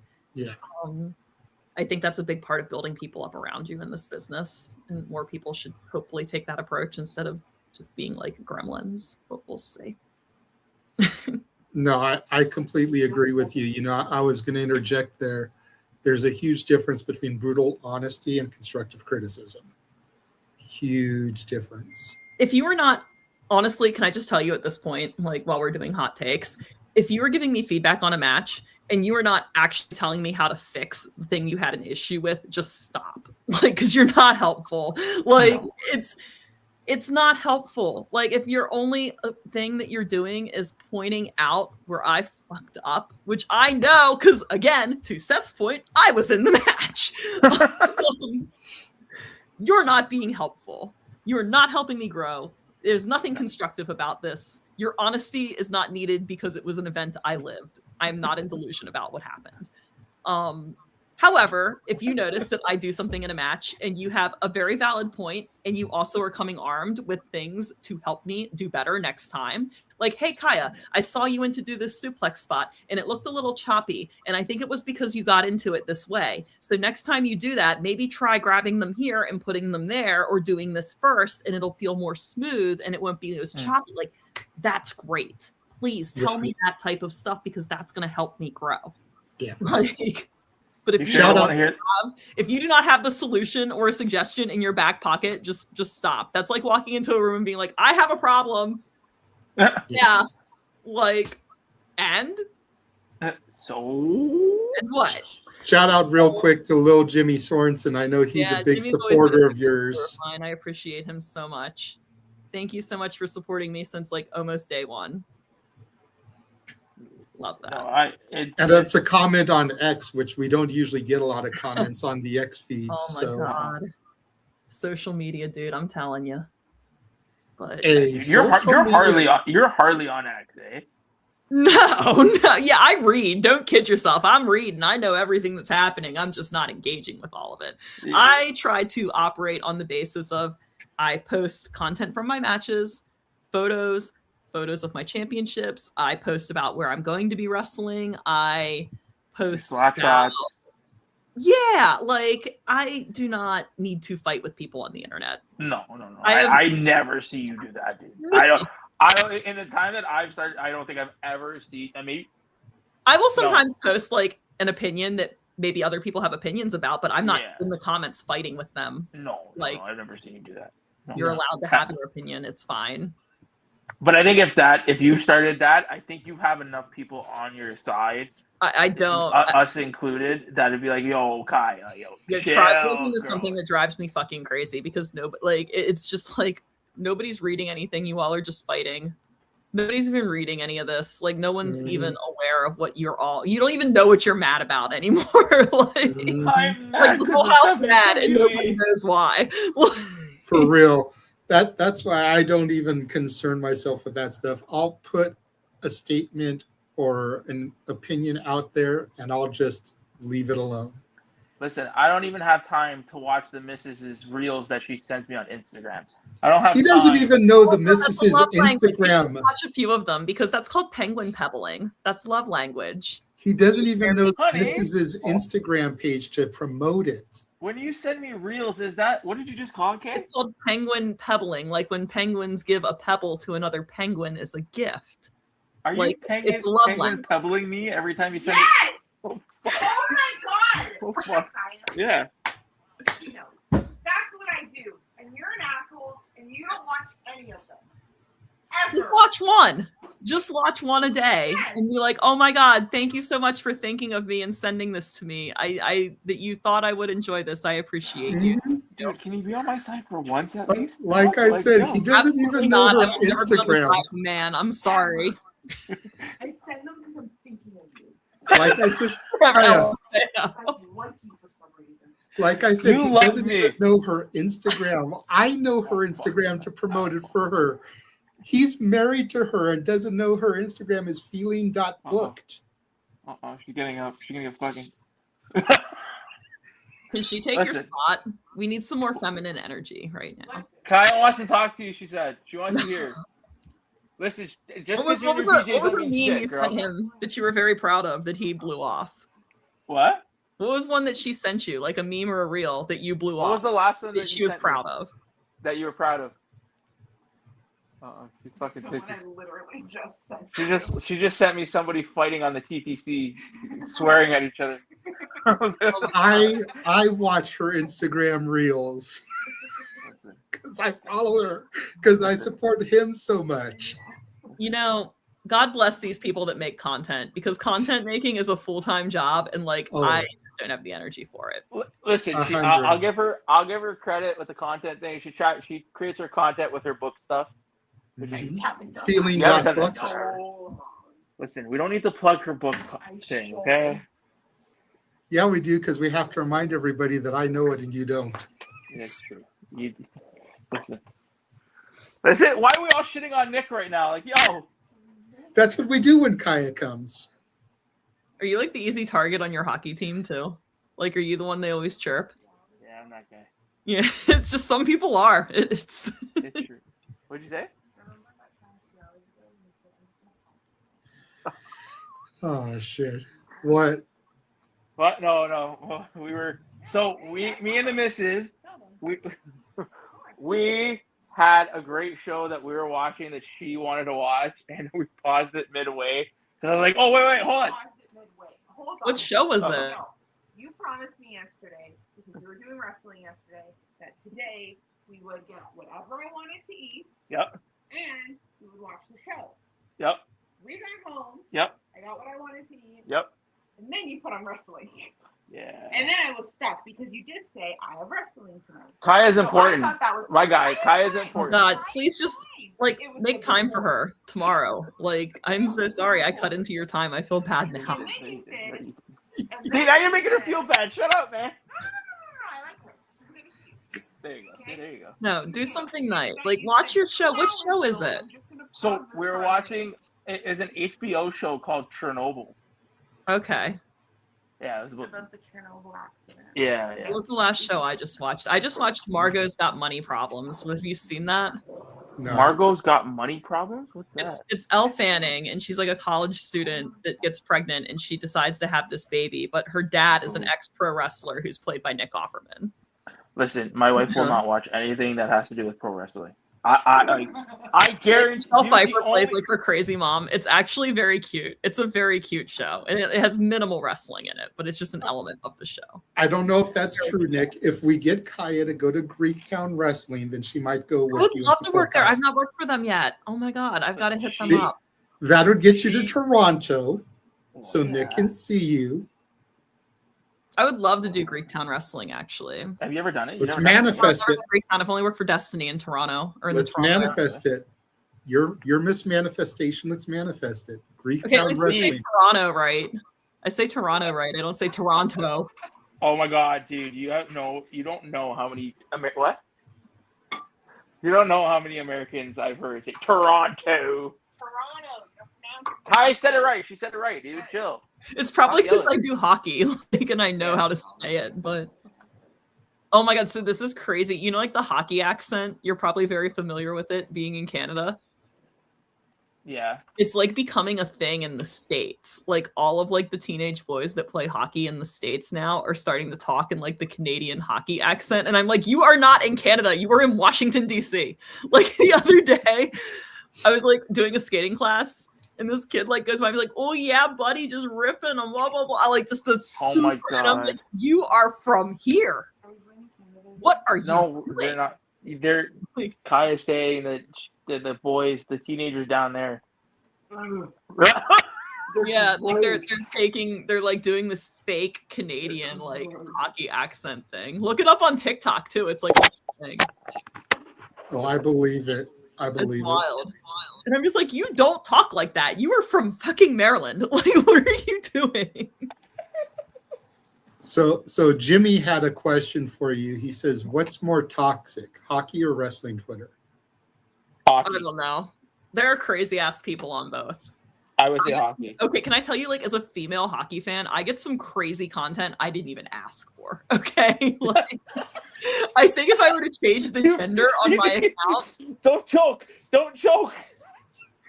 Like, I get the most unhinged shit. Like, I'll just be like scrolling, like, I want to see what's on 32 Thoughts, and then there's like some crazy like fucking hockey fan fiction that I did not ask to see, like in my Twitter feed, and I'm like, because I am a woman, apparently. She can hear you. I'm like, and honestly, like, I don't begrudge people who write fan fiction. It's an excellent creative outlet. I would much rather people do that than the millions of other things people do, right? Like, whatever, no harm, no foul. But I'm just like, I'm not even looking for this shit, and it's being put in front of me because I am a female that likes hockey.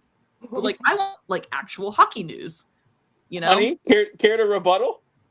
Sorry, I'm the reason that shit's out there.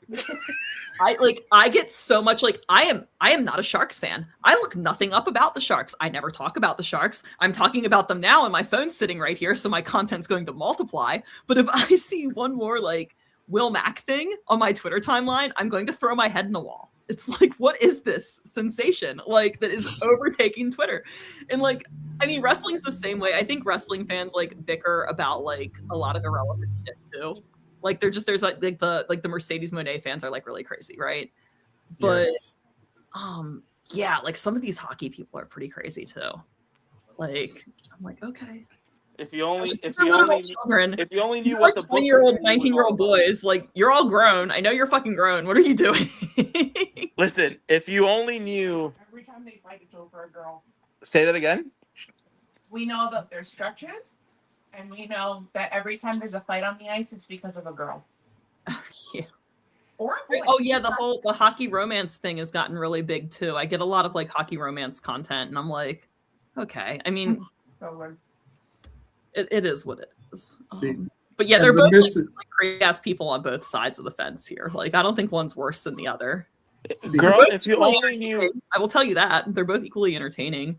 if you only knew the books, I was gonna say the Mrs.'s book page is all about romance books, so That's fine. I mean, like, I actually, you know what? I no, think that, like, no, it's not fine. No, it is not fine. Only person that benefits from it.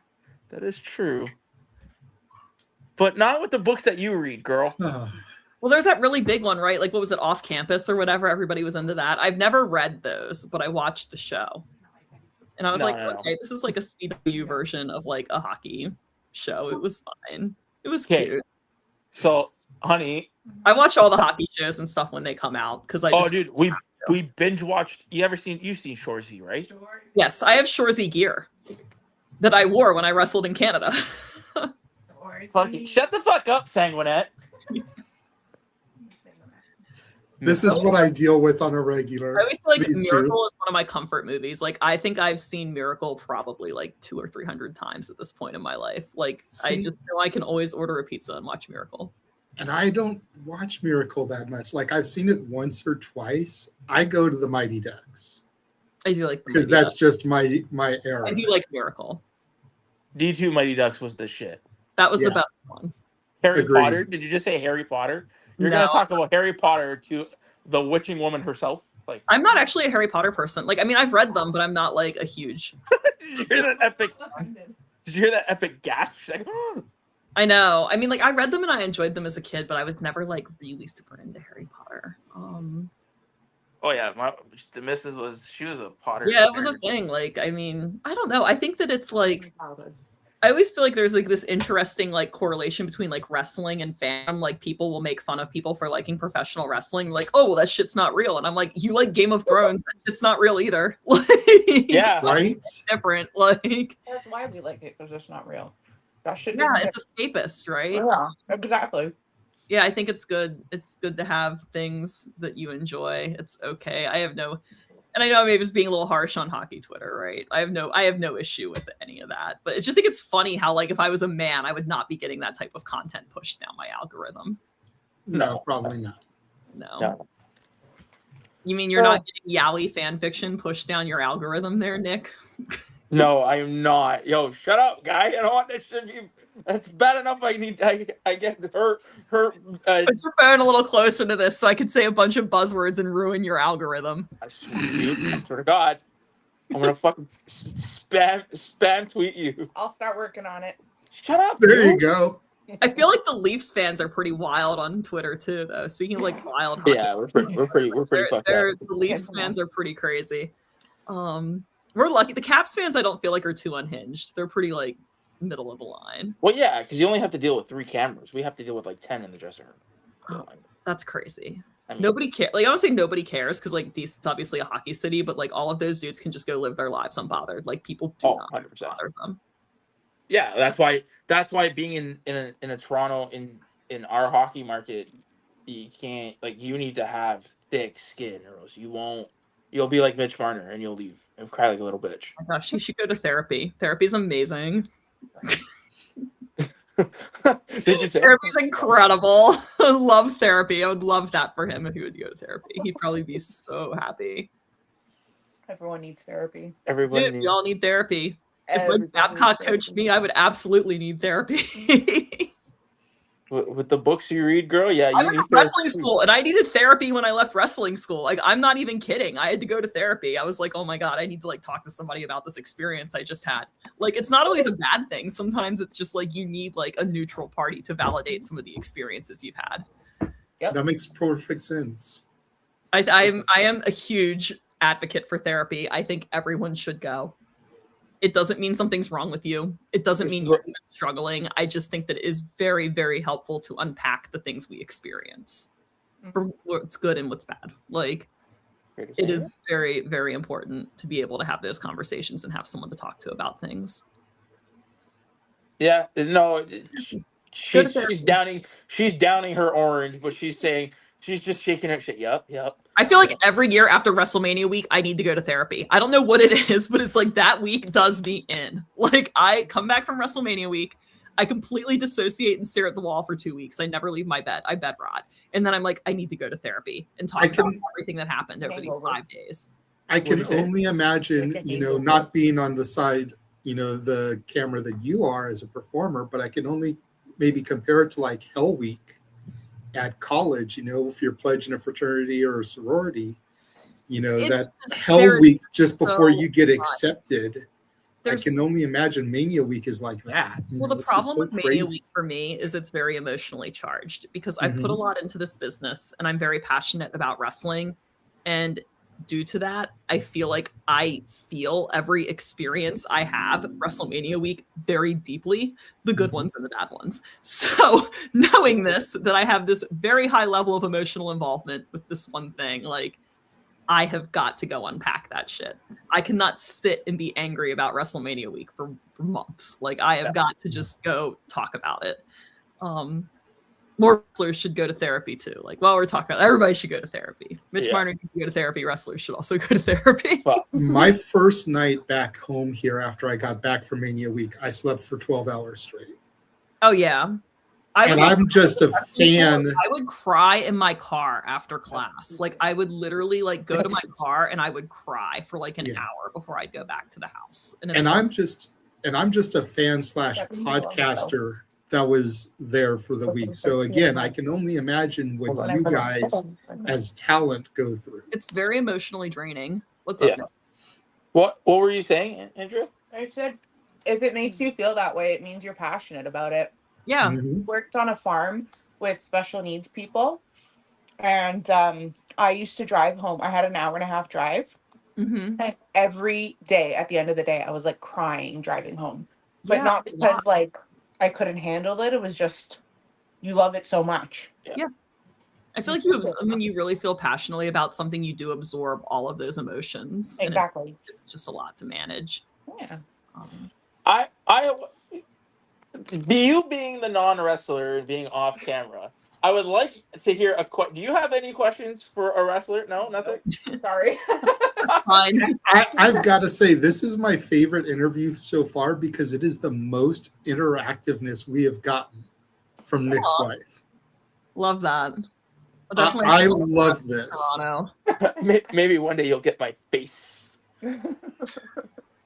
Well, no, dude. When you come up, we'll make sure to usually in the fall I do a Canada loop. I'll go work for Love. I go all the way out to Edmonton and then work my way back.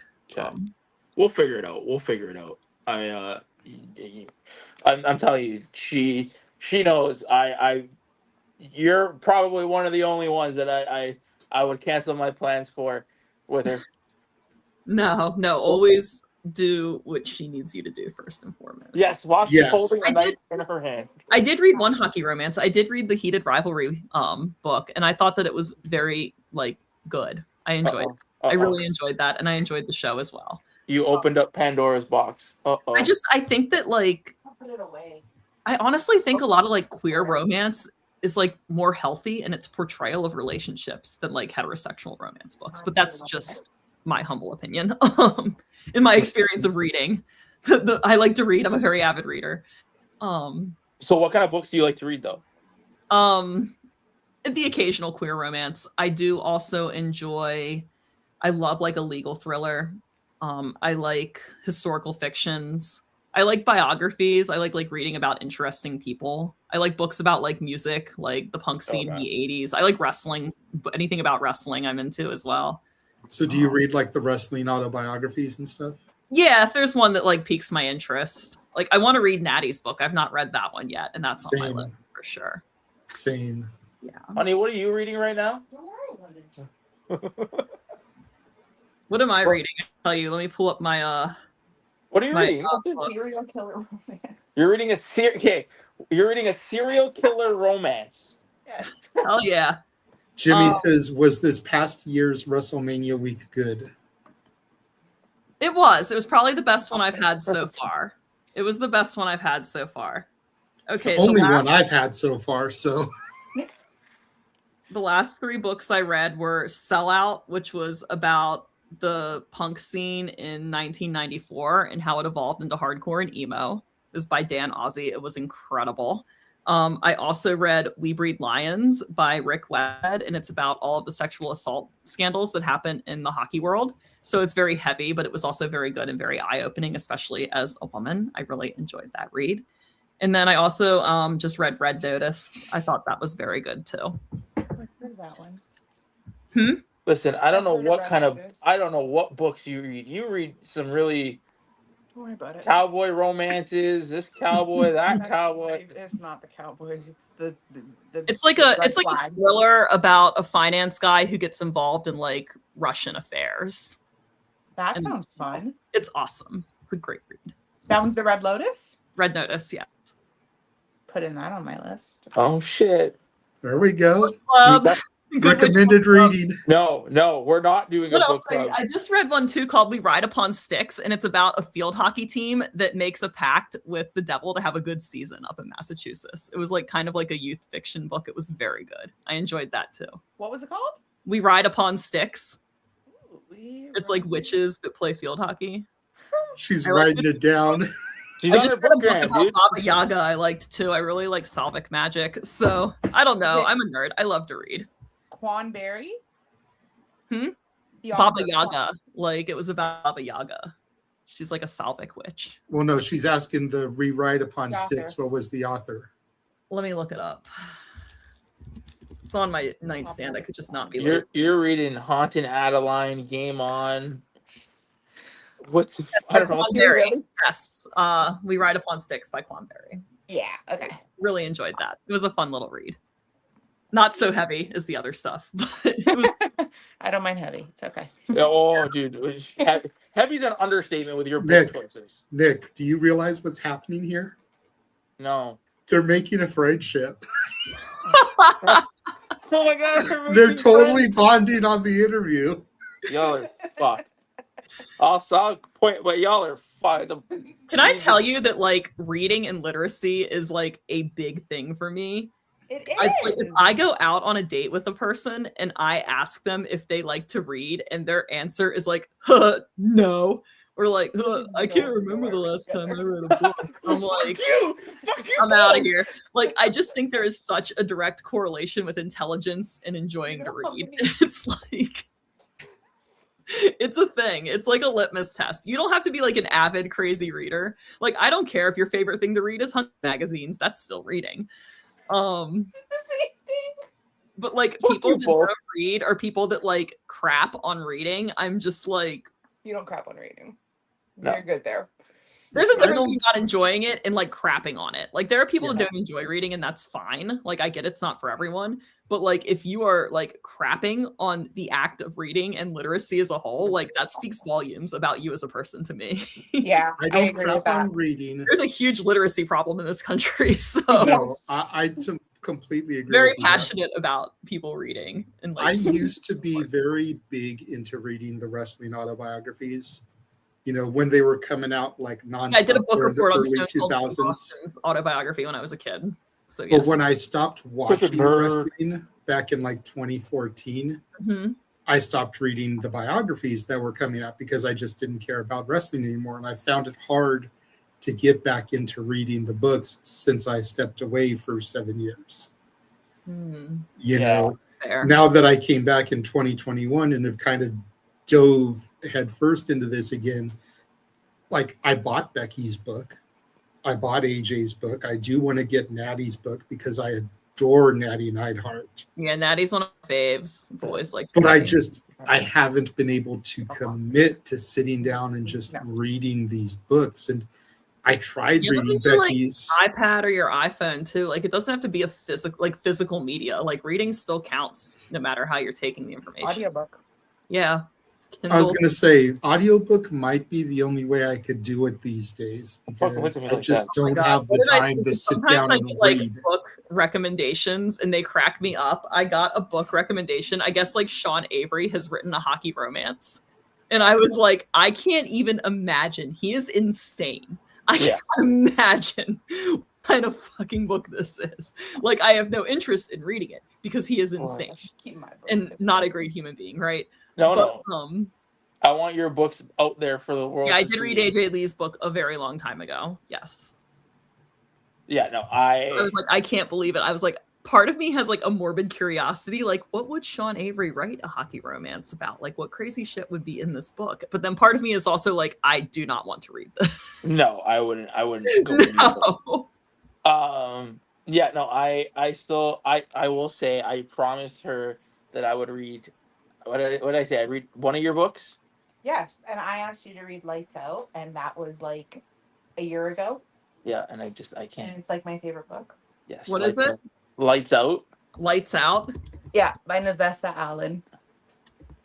Please tell us. It does have trigger warnings though. It's not bad, but it does have trigger warnings. Okay, I'm gonna read this. It's so I would funny. enjoy this. I just like to read. Told you, dude, they're bonding. This is hilarious. So funny. You will fall so in love with Josh, and oh my god, he's hilarious.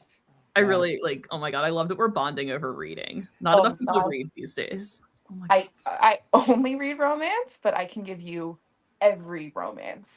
Excellent. I have it all. I use hockey cards as my bookmarks. Oh, that's a good one. Mm-hmm. I used to use receipts.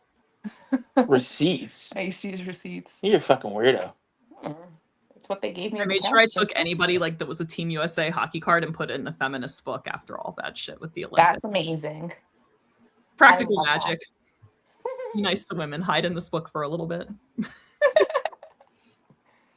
Sometimes people always go like putting things out into the universe and doing magic has to be like this big elaborate like ritual thing with crystals and the moon, and it's like no, there's a lot of like magic you can do around your house, like shit like that. I was like, I think Magic Chuck needs to sit in this feminist witch book for a little bit. That'll be for him. So for the people go to timeout. Explain to people, because I don't know if we touched on this, and I know that you don't really know. Explain the whole witchiness vibe and like for some people that don't know your background. Oh, that like I was going to say we talked about this in the first interview. I'm a witch and it's not a work. Is that what we're talking about? Yeah, I think that's what he's asking about, because we did get into this on the first interview, but there may be people watching this time. We have 150 people watching us. There are a lot of witches in my family. I was kind of raised a little bit witchy. I was always around it. When I was going to think of what to do for my wrestling gimmick, I thought that it would be a really fun take on a character, because most of the people who do a witch gimmick in wrestling are like spooky witch. And I was like, but what if it was like a really nice, like Stevie Nicks type witch? Like that would be really cool, right? So that would be closer to like my practice as well. So that's kind of where it comes from. And the whole Conduit of Karma is like, it all goes through me. Like I create the balance that's needed in the wrestling world if you really want to get meta with it, right?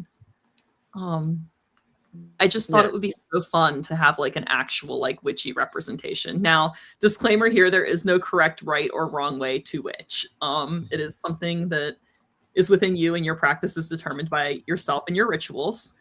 I don't think you have to be like raised witchy or born a witch to practice magic. I think that some witches just come into their power naturally, or they're gifted their powers.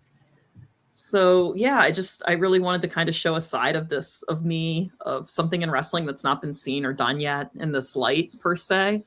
That's kind of where it comes from. And like I said, I'm a big practical magic person. Like I'm in the process of moving right now, so I don't have any of my witchy stuff out. It's all packed up. But like I keep an altar and I keep like meaningful things on it. But I do not think for things to be meaningful, they need to be like $600 crystals that you bought from like Witch Talk. You know, like you need to like create this with things that inspire you and evoke your power. Yeah. Yeah. And like, again, just like practical magic, right? Like putting a trading card in a book is a great way to put something out into the universe, right? Yeah. Yeah, the missus is like, stirring your coffee, you know, clockwise 3 times to create good energy for your day. Like all of these little tiny practices really add up. And I think that there's something to be said for having like small intentional practice as opposed to like big elaborate ritual. But again, that's just me. And also like, I just don't always have the time to do big elaborate ritual, but I can always implement a little magic throughout my day. I can tell you about, like, I think I've said this on other podcasts, but I can like say it here too. One of my favorite like spells anybody can do, it's called the flush away spell. And it's like if someone's giving you a hard time, right? A person, or maybe you're worried, or maybe it's not even that, right? Like you're worried or you're anxious about something, or you're sad, or whatever's bothering you, whatever perturbs you.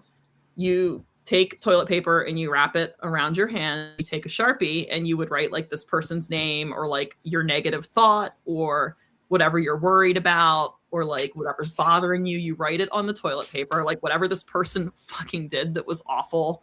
You write it on the toilet paper, and then you go to the bathroom and you use the bathroom and you wipe your ass with the toilet paper, and you like, I'm not even kidding. And it's actually, you killed her. You killed her. You killed her. And it's actually rooted in like Irish witches, and like a lot of indigenous witches will use like animal chips to curse people. So that's kind of where it comes from. This is like not bullshit. It's like a real thing. Yeah. So it's a thing. And this is just like, again, a very practical application of this magical concept. Like it doesn't need to be crystals, rocks, sage, you know, to be effective. Yeah. Sometimes the most effective magic is very simple. I love that. Real quick, shout out to our boy Papa Gino at Major Push Wrestling. Just came in. Says, damn, that's hilarious. As a mental health professional, I love that. Or like, okay, like I had a guy I was seeing who was really rude to me, and I was really mad about it. So I like wrote his name on a piece of paper and I put it in a little plastic Ziploc baggie with 2 grapes. And then I smashed the grapes and I threw it on the dash of my car to shrivel his balls in the heat. Magic is it's very symbolic to me, and it's very representational. It's not, again, it's not like having like the fanciest witch things. It's the intent behind your work and what you're trying to represent in your magic, right? It doesn't. Oh fuck! Thanks, girl. Now my fucking balls are gonna get shriveled because of you. Thanks so much. I love that magic is so creative. I think that's one of the most special things about practicing magic, is that you can be creative with it like that. And people are probably going to listen to these clips and think I'm crazy. No, you're awesome.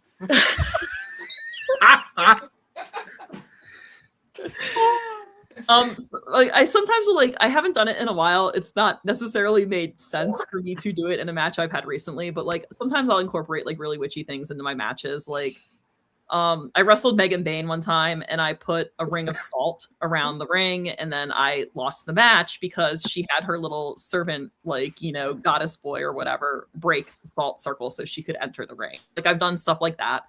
What did you just say? It sounds like a bitch. I know, man. Oh my god.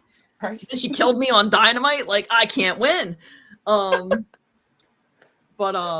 Meg's incredible. Shout out Meg. She's awesome. It's always fun to work with. She's always fun to work with. She's down to clown. So yeah, or like sometimes just kidding. Like, ring posts, I'll take like chalk and I'll do like sigils on the ring posts.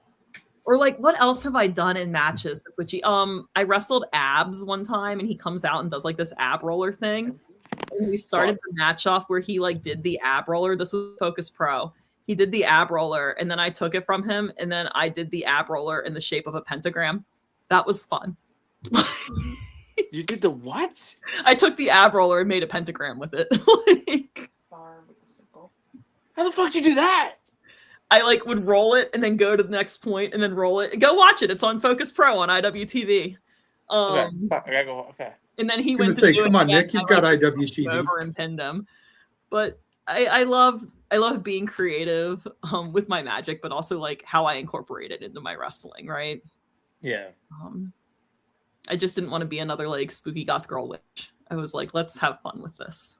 You just don't want to be spooky. Yeah, I wrestled Anya Rune recently at Spark Joshi, right? And like the start of the match off, we had like a battle of powers, and then we both just like got knocked off by each other's powers. So we're like, oh my god, you're powerful too. Like I love leaning into that like disbelief.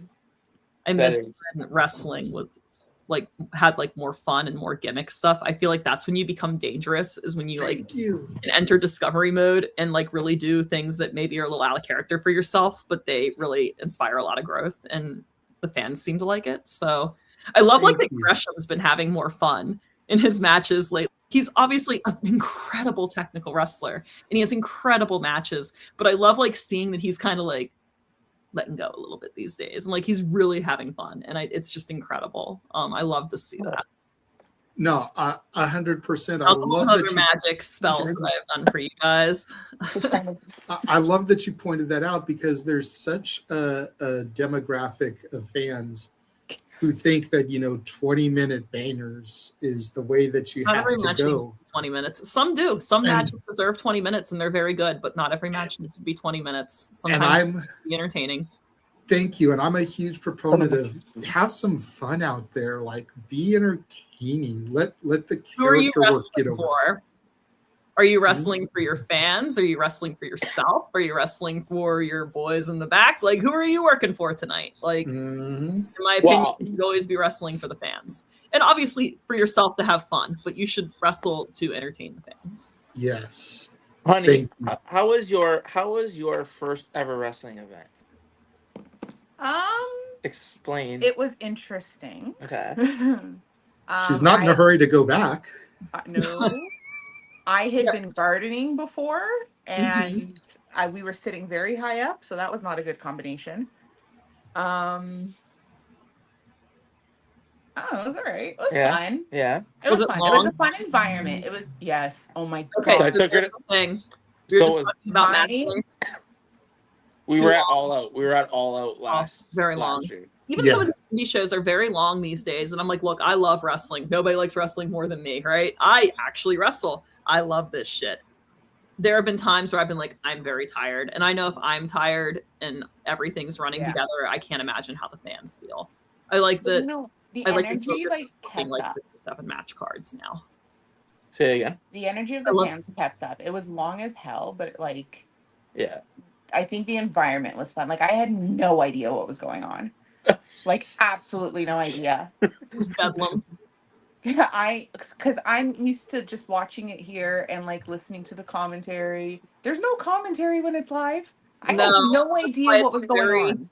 That's why it's very important, like at least on the indies, to make sure you're engaging the crowd. Because there is no commentary. No. So it is on you to make it interesting to the people watching. And a lot of time in the indies, there's very little story going into the match. It's, who was available that I could book this weekend. You can always find a story. I think that if you're a smart worker, you can always find a way to get it off the ground, right? There's always something there.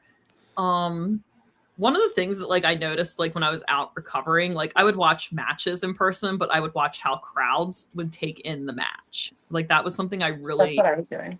Yeah, like that was something that Gabe Sapolsky put me onto when I was recovering from my injuries. Like watch the match, but watch like how people respond to what's happening in the match and like look for those missed opportunities. Because he's like, I guarantee you, like even the best workers, you'll see their missed opportunities. Like watching tapes, hockey tapes. Well, yeah, it's like watching, like hockey tapes, soccer tapes, stuff like that, right? Well, yeah, it's like, but like with wrestling, it's like I feel like one of the biggest gifts you can get as a wrestler is like somebody in the crowd yelling something at you, for better or for worse, right? Like if you're a baby face, it's like, yes, you acknowledge them and you do the Becky Lynch, the rally, right? I love when she does that. It's so great. But you do that, right? You're like, I see you, I feel you. Like, yes, I feel you.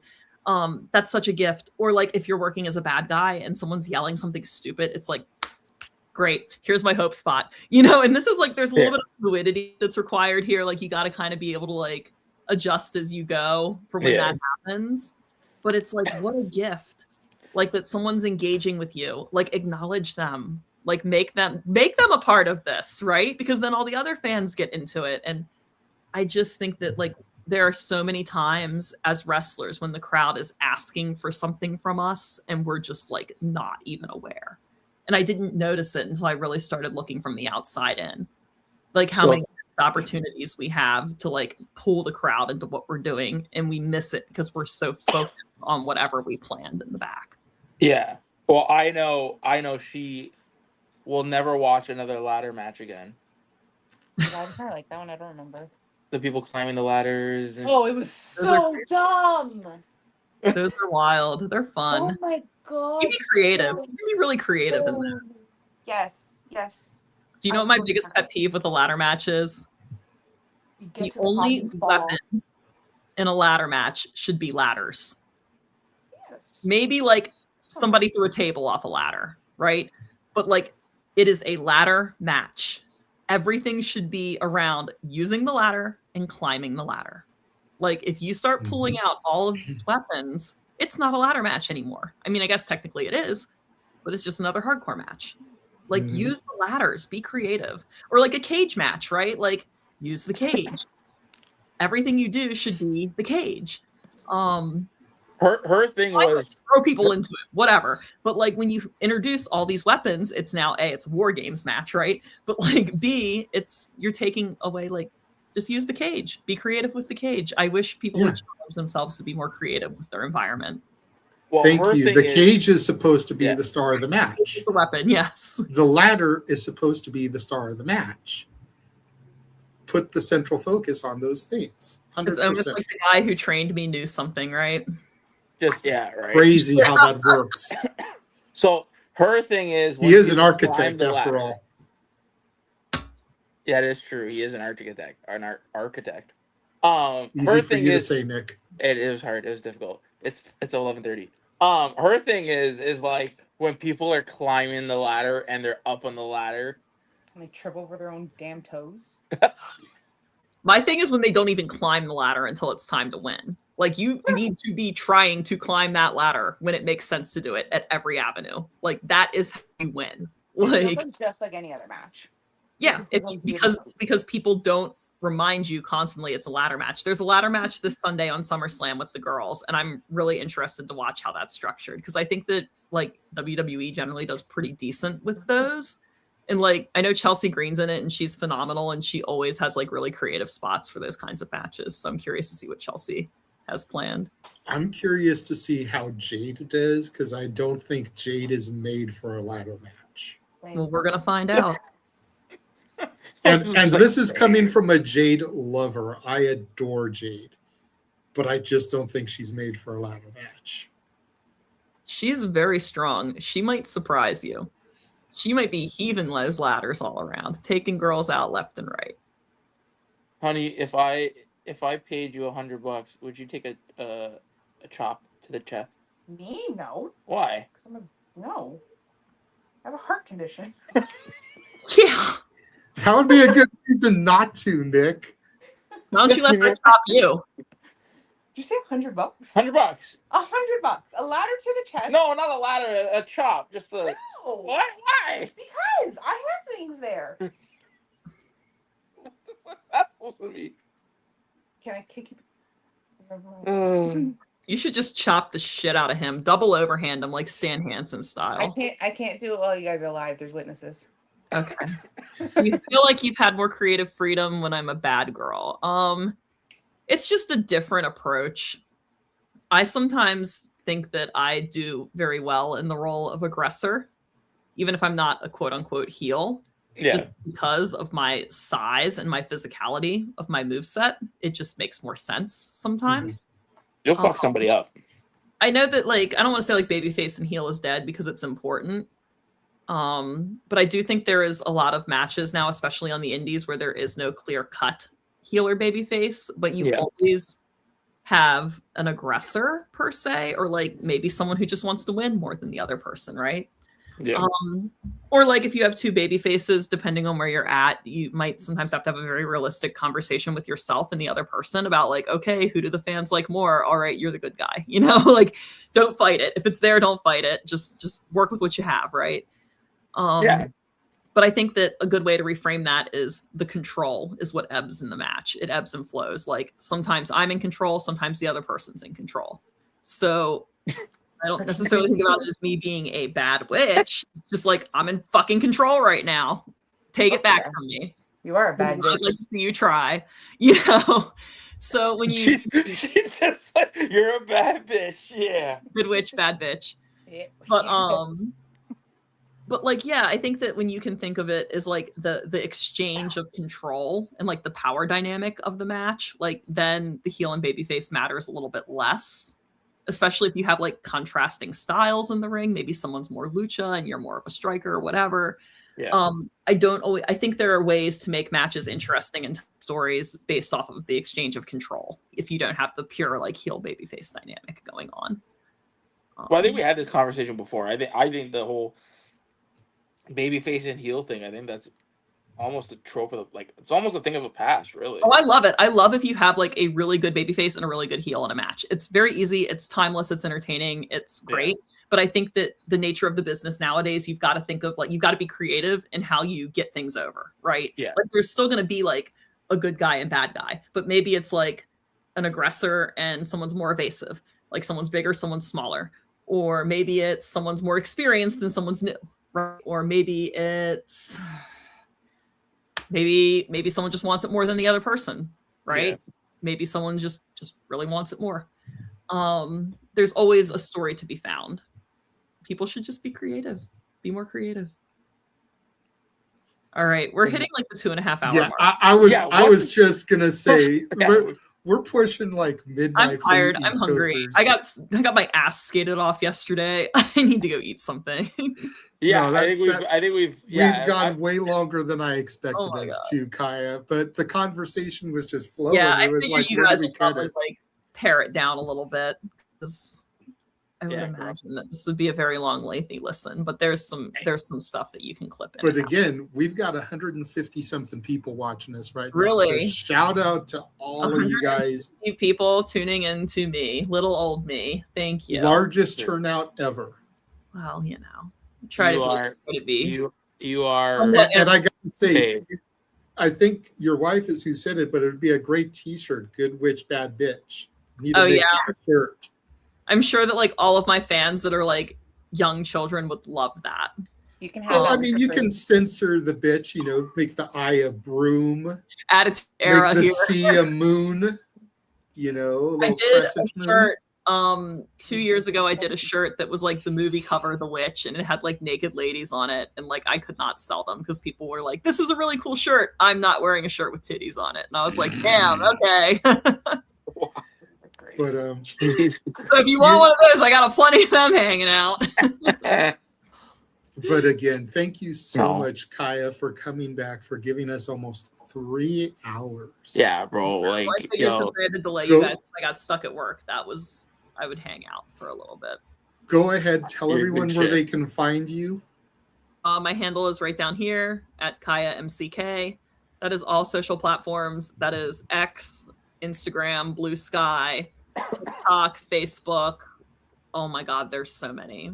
My big cartel is KaiaMcKenna.bigcartel.com.